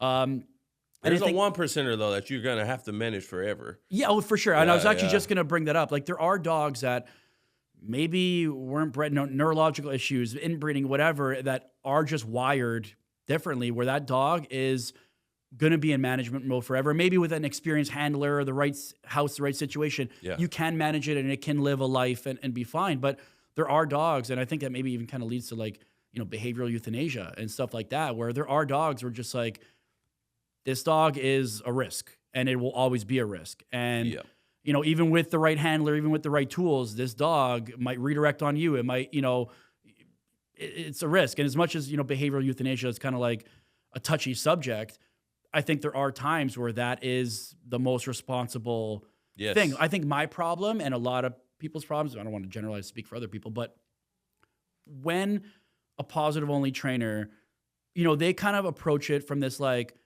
compassionate, you know, oh, like what matters is the dog's feelings. We don't want to make it uncomfortable. We don't want to give a correction, you know, whatever.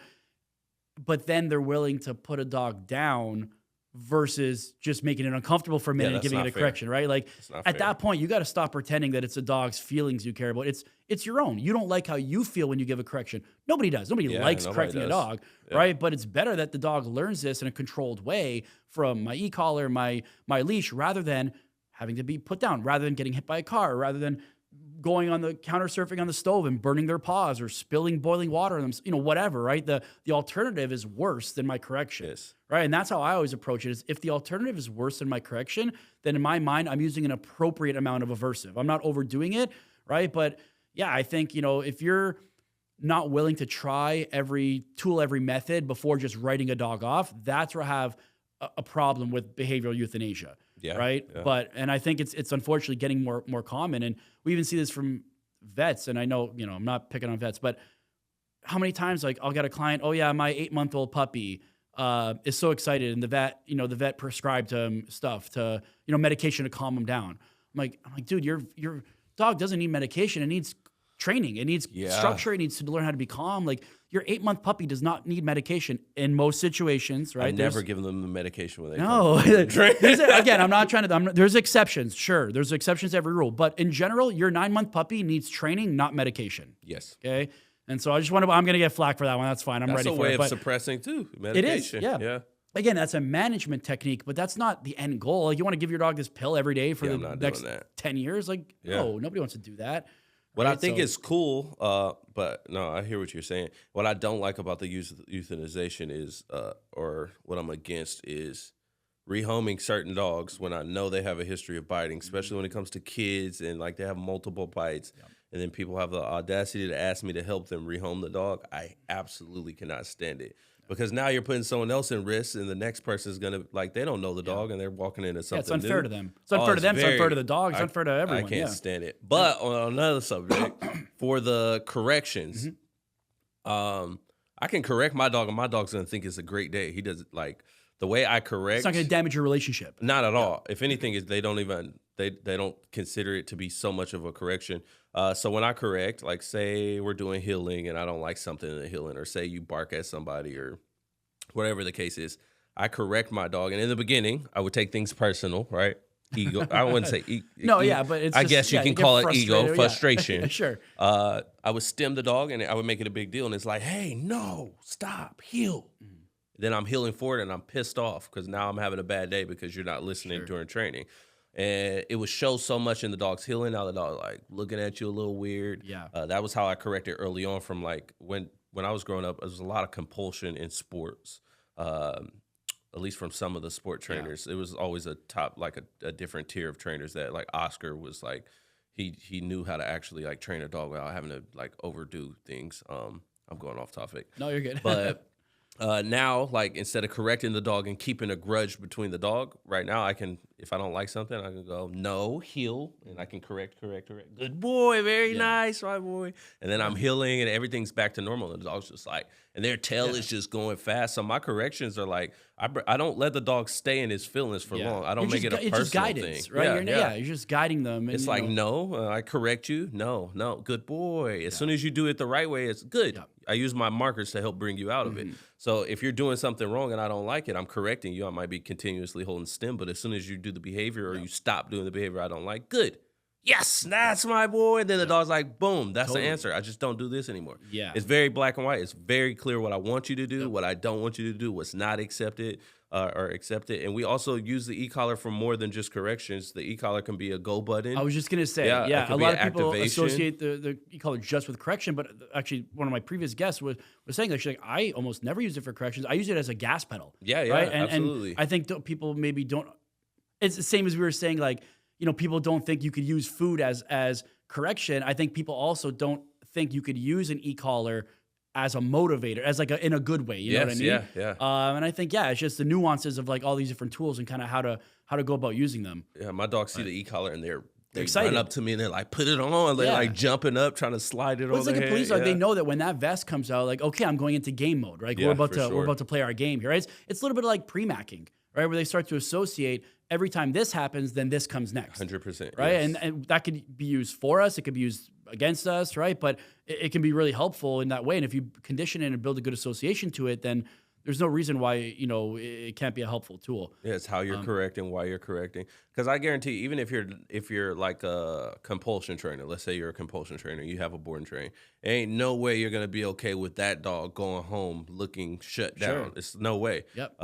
Like not even some of the worst trainers are gonna want that finished. That's product. not gonna look good on you. Yeah. So like I think the gap in between people knowing how to correct and not knowing how to correct is bringing the dog out of it. And a lot of sport people don't know how to bring the dog out of it. And I think that's a good point. I'm actually going to maybe I'll do a workshop on that. There you go. Because like, no, it's really an art. It's like, and I've had people tell me like, what? Like I correct the dog and I make a big deal out of it, like personally, like it's not heavy on the remote, but hey, like, what are you, I talk to them as if they did something like they, what's the word I'm looking for? Like they disappointed me. I'm not mad. I'm just disappointed. Yeah. So instead of being angry, I'm like, hey, no, what are you doing, buddy? Like, no, don't do that. No, come on. Good boy. All right, come on, buddy. Let's go back to healing. I learned that from Christian Gomez. He would correct his dog, and then as soon as the correction stops, he actually taught me that years ago with boarding trains with pet dogs. He was, don't get mad at me for telling this story, but I saw him correcting a dog, and I was like, I trained that same dog previous, like a day before, and the dog was great. And I was like, man, and I didn't do any of the training. I was just like, I think I was just coming on and working with Elevated and learning from Oscar, and Christian was like starting to do his own thing at that time, going into more sport and weaning off of board and train. So he was showing me some stuff. I'm training this dog, and like I didn't have to correct him, and the dog to me was like great. And then I go and I train with Christian, and Christian's training him, and he corrects him. It's like, pop, pop, pop, pop, pop on the leash. Not crazy, but it was just guiding him.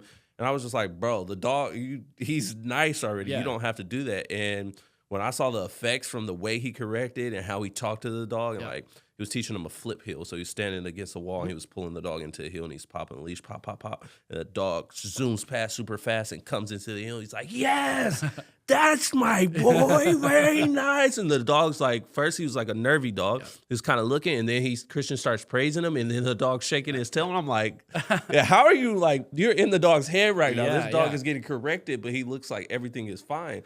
And then he was like, I told him, I was like, do you think he needs to be corrected? He was like, I think he needs to learn the pressure. He needs to learn how to go through pressure. And I was like, I couldn't grasp the concept. I was like, I felt bad for the dog. Not that it was hard, but that I thought he was already finished. You thought and it ready wasn't to go. a fair, because the dog was looking good already. Yeah. Over a couple days, I saw him doing it, and then I saw the product, and I saw how the dog looked and so much more confident, wasn't afraid of the e-collar, wasn't afraid of the prong.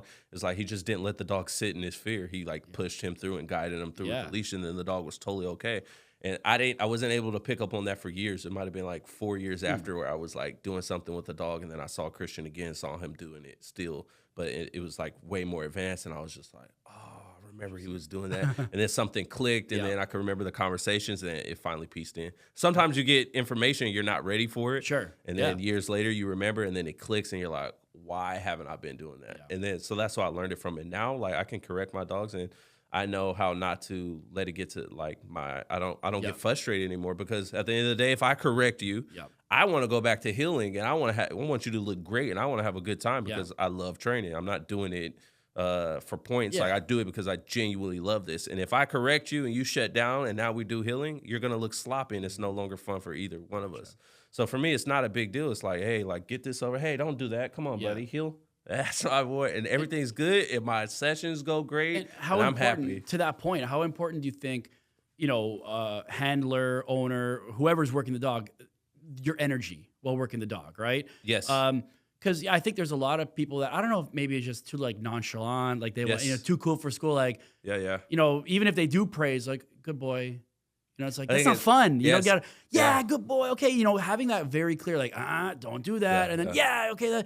Like, I think people don't think of their energy as a tool in training, but it's a really important tool, right? Because your energy, again, your dog doesn't know English. It's picking up on your tone, on your body language, on your, on your movement, right? So if you're just kind of like, sit, great, okay, great. And like, the fuck? Like, that was not, So I think, your energy is really important. But maybe if you want to talk a little bit kind of how you use your energy as a tool in that way. Oh, yeah. Even with like clients, like, you can tell the dog's not having fun. But I think it's more of a social thing, and it's like built like growing as a person too, because you're not comfortable in front of me doing it. But you might send me videos and you're at home and you're like, good boy. I'm like, I didn't even know you had this. He didn't want to play that first day. And then I got discouraged, and then my energy probably shifted, and I was like, man, she's not doing it. I'm looking like shit right now. You know what I mean? Like, I'm like, why am I even here? Why did I bring, I'm like, and then I start going through that frustration, and then that's going to affect the results even more. Like, it's not going to help. Me getting frustrated is not going to help her. You know what I mean? So that's how I play with my personality. Like, I think opening up on Instagram, because I'm very goofy. I'm a lot. I can be a lot. But people are drawn to authenticity. Yes. And I think you have that, right? Like, you're not pretending to be whatever. You're like, yo, this is who I am, and this is what I'm doing today, and I think that attracts people. Yes. So I would see people, and they'd be like, oh, I saw your video and this, that. And like, I just have the same energy, and I'm like very light when I meet people. I'm very like outgoing, talkative, and like I joke a lot, and then people open up, and then they're a little bit more open to like being their self too. So I think like as trainers, like it's up to us too to be able to bring that out of people, and like you create the environment. And there's been some times where maybe I'm not having a good day, and like maybe I'm working on a behavioral dog, and this is why I don't like correcting, because when I start to correct dogs, I start to feel like shit. I don't like if I'm correcting a behavioral versus like we're just cleaning something up and having fun. If I'm correcting a behavioral dog, it does not make, at the end of the day, I don't go to sleep happy. My mood changes. The next day, I'm like grouchy. So like if I'm working, it kills me to correct dogs like that. I absolutely cannot stand it. I feel like a horrible person, even if it's fair. I don't want to handle a dog. I want to have fun. Like, it's not fun when I have to keep correcting a dog or I have to be hard on a dog. So I don't think anybody really enjoys it. And nobody likes it. It's just, it's like a necessary means to an end, but like nobody's like, I can't wait to go to work and correct this dog today. No, I do. That's like last resort. Like I teach you, I show you what I want. I make sure you can do it. And if you could do it 9 times out of 10, maybe I'll layer e-collar over it. Correction is more of like, if you're coming at me, then I have to correct you and stuff like that.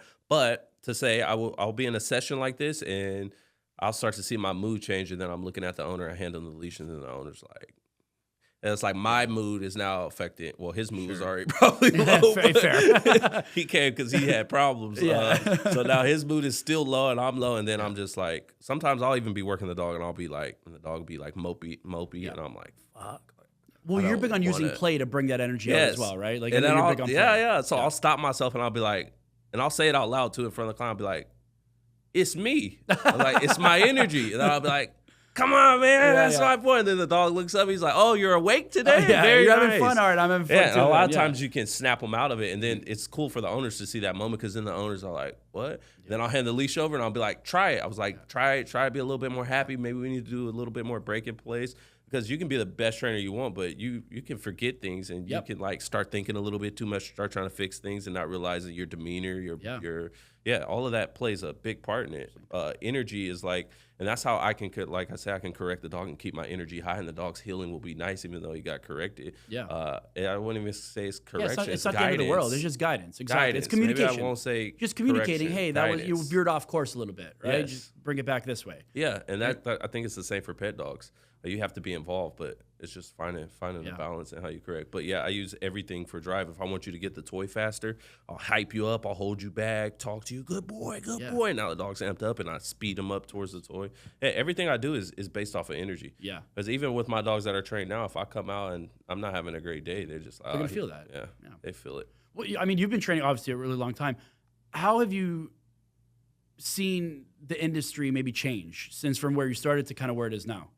I think it's changed probably in the last year to 2 years more than ever. That recent? A lot of people are getting good fast. Okay. And it pisses me off. Like I had to grind to get where I'm at. Oh my God. You know what used to get to me is like, I would train for years and I felt like I did not take off, and I would see someone start and they just took off, like on Instagram, took off everywhere. I'm like, your training is not even good. Yeah. But that's a personal problem though. That's all right. Definitely, it's human. It's natural. But it's definitely. But now it's kind of cool because like I can help. Like, and even when I saw these people take off, I still help, and I still like I'm very big into that. That's good. I think and again I've said this. If you've been watching, hey, hopefully we've had people that watch more than one episode, but if you've been watching these episodes, I've said it a few times, but one of my favorite quotes is competition happens at the bottom, collaboration happens at the top. Yes. Right? I think, learning from other people, and that's, I sometimes have group episodes as well where I have like four people on. Oh, nice. And, nice. I'll have a compulsion, a balance, a positive only, because I think it's healthy to have that dialogue and you don't have to agree with everything someone else does, but being able to recognize like, hey, I can cherry pick, like, you know what, this and that you said makes sense, and I think I can apply that in my training, and I can, learn from that. I don't have to agree with 100% of everything somebody says to understand that there is still value in collaboration and learning from other people's perspectives, right? Yes. So I think, community right now is a really big, and that's honestly part of one of the things why I wanted to start this is to just talk to, to approach this more as like a student again, rather than like the trainer, you know what I mean? I wanted to like talk to other people, hear how other people do things. And I think, these days, especially with social media, it can be good, it can be bad, but if it can really help build a business, it can help you find like-minded people in the industry. And so I think it's definitely been a big change for sure. Is there any changes maybe you want to see in the next, near future in training? Or I want to be the best. That would be great. I love that. That's a good goal. What would I like to see change? Honestly, I think it's a good time in the dog world. That's weird. I kind of thought about that lately. Yeah, everyone's like, someone called it cookie cutter the other day. It's like everybody out here on the West Coast does the same thing, and it all looks the same. But it's starting to look good. Like I feel like all the trainers are like, that's the thing. If it looks good, on the same like, page. Yeah. It's true though. Like you look at like, I'm happy where I'm at. I'm happy with the people around me. That's good. Like I'll train a lot with Oscar. Man. Like, so you always are going to need, like you say, community. You're always going to need someone to be able to learn from. Yep. For me, I travel a lot, and I'll do these tours for like 3 months or so, and I'm on the road. And the thing that's the downside of it is, the good side is I get to train dogs and watch them progress, and I get to help people. The downside is it's hard when you're the one that's teaching and you're not being taught. So it's like if you're on the road and you don't have time to go stop and meet up with someone and learn. That makes sense. So like when I go home, or like after a while, I'll go home and then I'll go visit Oscar, and then I'll see what he's doing. And man, every time in my head I'm getting better than him, and then I come to his house and see him do something, and then I'm but I think that's healthy competition. That's we're pushing each other to be. It's not like fuck that guy. Yes, no hate. No, it's like okay, I'm gonna push you to get better. You're gonna push me to get better. I think that's good. And to that point too about like traveling, and you were saying everyone on the West Coast kind of doing it the same way. Because you go everywhere, you see dogs. I know you said here there's a lot of off breeds. What are some maybe differences you see from like place to place in terms of like maybe the type of dog they're doing, what they're working on, or what's kind of the different, I don't know what's the word, like not philosophy, but like how does training differ from like region to region? Well, that's a good question. I would say I was blessed to be around some really good people from from the beginning, like which is Oscar, Christian.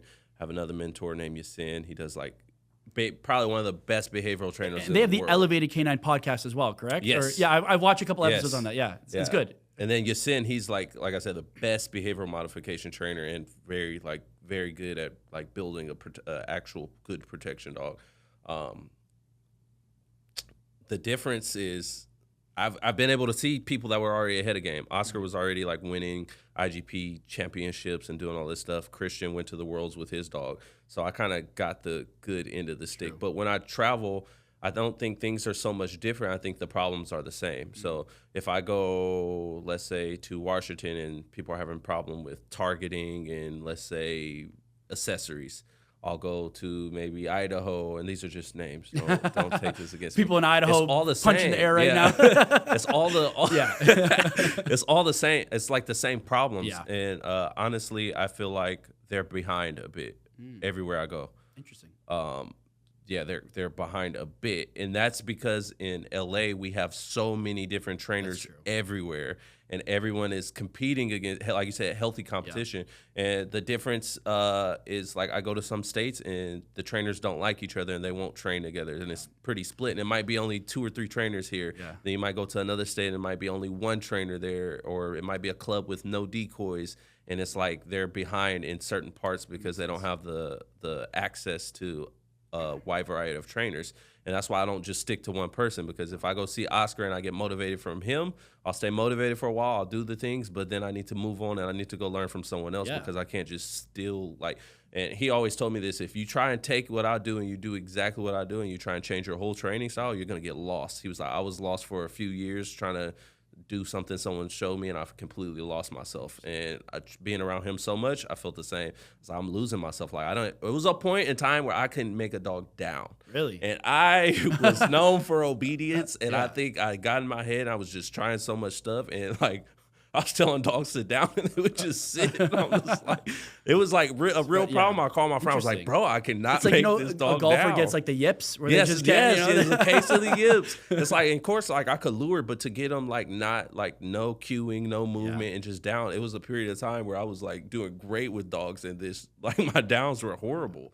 And like, so now like I move around and I go to different trainers, and I think I was stuck there because I was so lost on trying to like I saw him teaching downs a certain way with pressure. I was like, oh, I should do this, and I switched to it. But the thing is, you might see someone doing something, but you don't know all the pieces. So he might show you the beginning piece, but you don't know the middle, you don't know the beginning, you don't know the end. You might just know how to start it, but you don't know what someone's thinking in their process, the start to finish process. And that's the problem with, like, maybe you have a positive only trainer and he's telling you, oh, this works because of this, that, and that. And maybe you only did the first 2 steps. So you can't say it's not going to work. Maybe you just don't know the full length of the process. So, and it's same with like someone that corrects dogs. It's like you might see the correction, you might see a dog shut down now, but maybe the dog has to get past this pressure, and then later on it'll strive. Yeah. So it's like it's not like you can see me doing something and do the same exact thing, but if your mindset's not what I'm thinking and you don't understand why you're doing it, you're just going to be doing something with no reasoning behind it. Versus I know once I get to this many corrections and I get this behavior,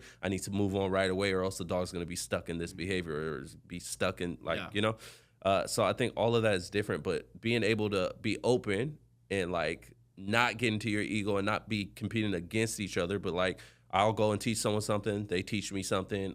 We have a good time, we train together, but when we go and compete against each other, it's fun because, and it motivates me because I know, oh, Oscar's been working, oh, Shane's been working, Shane's starting to come up, oh, his heel is starting to look nice, I'm going to beat him. That's how I feel, but it's like, we hang out, we talk, and like I'm openly giving them information, they'll hopefully give me information. Because I think there is a lot of like gatekeeping a little bit as well, right? Yeah, and that's where one thing that's like LA, we don't do that. It's that's like, awesome. It's and like that's probably why you guys aren't behind, right? Because you're sharing information as opposed to like, okay, this is what I know, I'm not going to tell anyone. And then, you know, you guys are able to, like I said, collaborate on like, hey, you know, I've done it this way, it's been successful, you're doing it that way, what if we tried it like this? Yes. Right? And I think to that point, that's kind of what I was saying, where I want to start doing, like, you know, go to everyone's kind of different workshops and seminars and just learn different things. I think even for me, why I've kind of plateaued a little bit as well is I never really had a mentor, really, or like that one person to like learn from. And community-wise, like I kind of started my business, and it picked up pretty quickly. Yes. And that was it. I just started training, right? I didn't really have other people to like bounce ideas off. You said of. 9 years. Yeah, 9 That's years. not quick. Well, no, but it got busy pretty. Like that first Yeah. year, I was already kind of like, okay, Nice. I thought I was going to start like, I actually got my school bus license, and I was like, okay, I'll drive the bus in the morning and the afternoon, and so I'll have some money coming in, and then I can train midday and at night, right? Yes. In case it doesn't take off. And then within the first month, I was already like working full time, and I was like, okay, like this is going to be Nice. something, right? But I didn't have that community of people to like learn from, bounce ideas off of. And I think that made me kind of get stuck in just like what I was doing in my way. And that's why now I'm trying to like expand on that a little bit. But that's when I finally expanded. I would go to Oscar. I was like 17, 18. He would show me something, and I would go home and I would practice it. And I had a bunch of dogs. So I would practice on like 8 dogs. Love Then I would wait until they get good, and then I would come and show him because I was like happy. Like, Yeah. watch this. But then I would take what he showed me, and then I would build off of it. He'd be like, "Oh, what's Nice. this?" And then he'll throw me another bone and be like, "Try this," and then I'll go home. But one of my biggest problems was I was not afraid. I guess I was afraid what people thought about my training. That I thought if I stayed home and I just did everything by myself, I would eventually figure it out through repetition. And I spent a lot of years doing the same thing and being stressed of not having the answers. Yeah. And then I go hang out with him for one day, and he's like, "Bro, don't do this. You should do this." Like, "Oh, you're still doing this. You need to move on. You've been here for the last time I saw you. You were doing this. You need to do this." And then it's like you might be like a little embarrassed, like fuck this, like you feel like you let yourself down. I think a lot of trainers have imposter syndrome, at least at the beginning. Oh, I had it for forever. For sure. And I still have. And that's why like social media is like a little nerve wracking, because I can post a video doing, whatever, just a basic, long distance, stay, recall, whatever.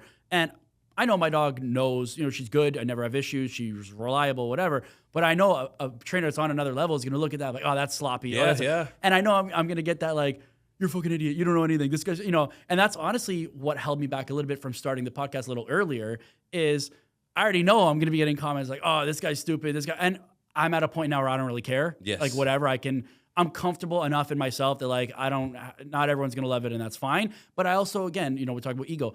I'm not coming in pretending I know everything. I'm here like I want to learn. I'm not saying my way is the best way. I'm saying, hey, if I'm doing something wrong, educate me. I'm open to different suggestions, right? But yeah, you're right. When you start putting videos out there, if you're training like out in public, whatever, I'm the same way. That's why I'm hesitant sometimes to post videos, because I'm like, I know it's just going to get torn to shreds, right? Yeah. Because I know like for people that are better than me, they're going to look at that like, this is shit. You know what I mean? Like I was like that for years, and Oscar told me, like, you know what you're doing, like just like, bro, you're better than this and that, like, bro, just put it out there. And I did a first video, I was just cussing, and I was like, just cussing in the video, and I did it as like a joke, and I sent it to a group chat with Oscar and Roel, and he was like, post it. I was like, what? I was like, for real? He's like, bro, post it. He's like, this is different. Nobody's doing it. He's like, post it. And wait until the morning, and if a video doesn't hit, like delete it. And I posted it, and it took off, and then I was like, oh, people like my personality a bit, and then I got comfortable. But I had the imposter syndrome too, because I was like, what if other trainers see this and they go, oh, he's not doing this right, and then they go in the comments, and now I gotta type back, and I'm not I don't want to argue. I don't do that. So now I'm like, oh, I might have to like say something to this person. Even like with little stuff, some people be like, oh, well, why are you doing this? And I just didn't want to explain. See, and I don't mind that. Yeah. Right? If it's coming from like a constructive criticism, like, hey, what if you try it that way? Beautiful, no problem. Because then we can have a dialogue about it, and I can understand. Like, it's like you were saying before, even for clients, if they don't understand why we're doing, you could tell them, hey, lure your dog and do this, and they're like, all right, and like, but why? How does this help? Why am I doing it? What's the thought process here? Right? It's like I try to get really into like the psychology of like, okay, this is what we're gonna do. This is why we're doing it. This is how you're gonna do it, and this is where it's gonna lead to. Yeah, right? yeah. Because you can just do whatever, but if you don't, the amount of clients I've been to are like, oh yeah, I went to a previous trainer and we worked on eye contact. They just made me do this and focus. I'm like, okay, great, eye contact's important, but how do you apply that in your day to day? Like, oh well, we don't. We just do this sometimes. And I'm like, and that's useless, right? Like, you have no idea why. Unless you're understanding when to apply it, how it helps, what it does. Just doing this is irrelevant, right? So I'm big on like understanding why we're doing what we're doing, and likewise, if someone can correct me, please. I'm open to it. I want to improve. So I'm also big on that. I went around a buddy of mine, and he was coaching, doing IGP, and he would ask me in between the session, like, "Why do you think the dog did this?"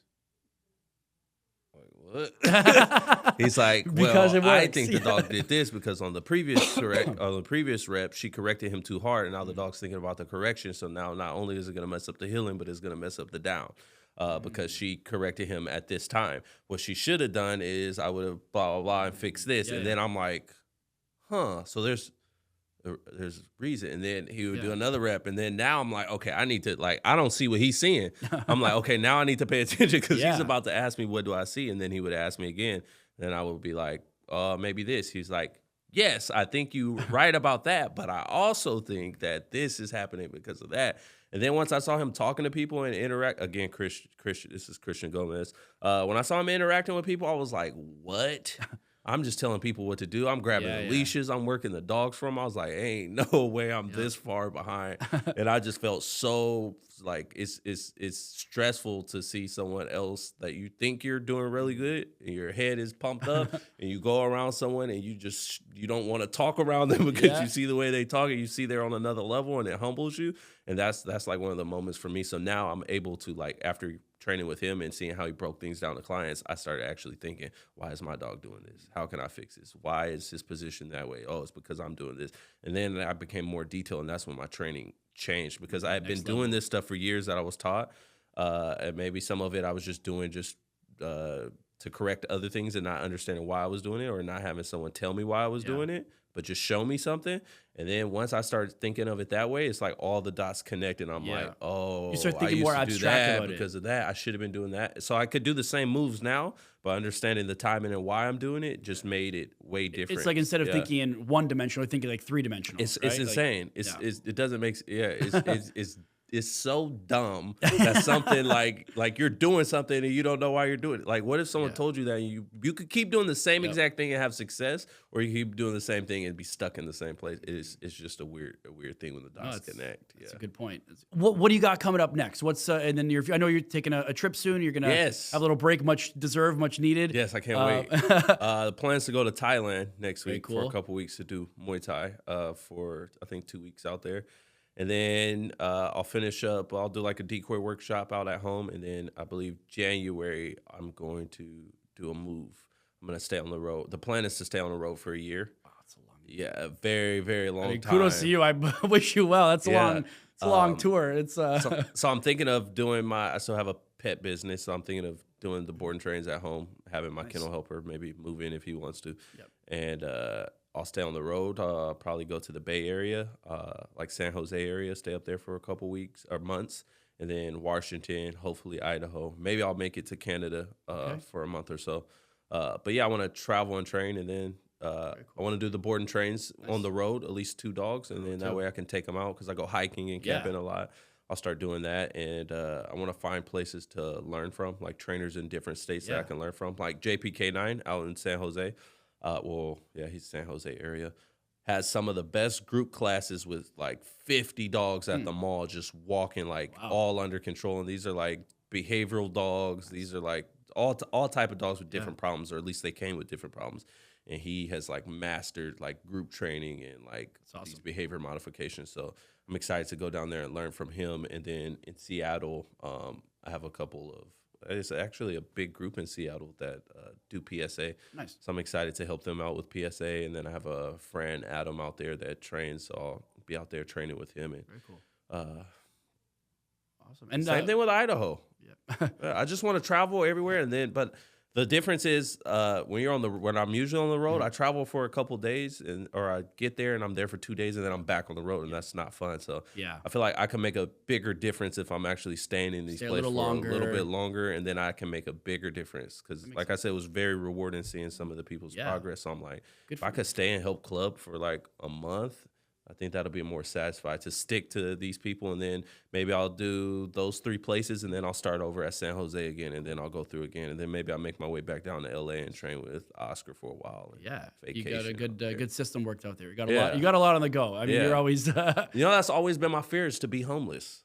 Really? And I'm opting to not have a home. I was gonna say, I think you're very much. I don't think you have to worry about that anymore. But that's the cool part. Is I've always it's always been a fear of mine too. Like I've always wanted to move because I've lived in the same place for so long. I've always wanted to move, but it's always been a fear of how am I going to make money? Is my career going to go good here? And over the time, I was already doing it and not realizing. Like Christian taught me how to do tours, and then I started doing tours, and now I can go different places. Well, I was going to say, especially now you have, you know, I don't want to say fans, but you have a community in all these different places, right? Like you can go to 15 different cities and you already know 20 people that have supported you in the past and probably would work with you again and you know, can help you out, right? So that's great. That's awesome. You cannot do it by yourself. No. And get a manager, dog trainers. Go with Susie. Like I would my career changed. Is she open? Because I'm hiring. She is. Yeah. She does all my messaging, all my booking. Before her, like I'm not very responsive at messages. I like to train and pick up leashes, and everything else is kind of off to the side. So she helped me a lot with like growing my business. And I think that's a big thing for trainers is like finding someone that you can trust and can manage you. And she built most I'm looking, if anyone's looking for a job. Susie! So, and you know what, once you, if you can plug your Instagram, your TikTok, your website, where can people find you at? My Instagram is Chris_Psycho_Sykes. And that's it. Cool. I'm just big. Awesome. Not big on Instagram, but I'm big into Instagram. Yeah, we'll add your tag and your username at the end of the video here so people can find you. Chris, thanks so much for being here. I appreciate it. It was a great chat. Yes, thank you for having me. I hope you enjoy the rest of your time here and enjoy your much-needed vacation. Take some time off and relax and enjoy yourself. Thank you. Yeah, I appreciate you having me down here. It was good seeing you again, too. Thank you very much. Everyone, my name is Matthew. This has been the Pet to Pal podcast. Until next time.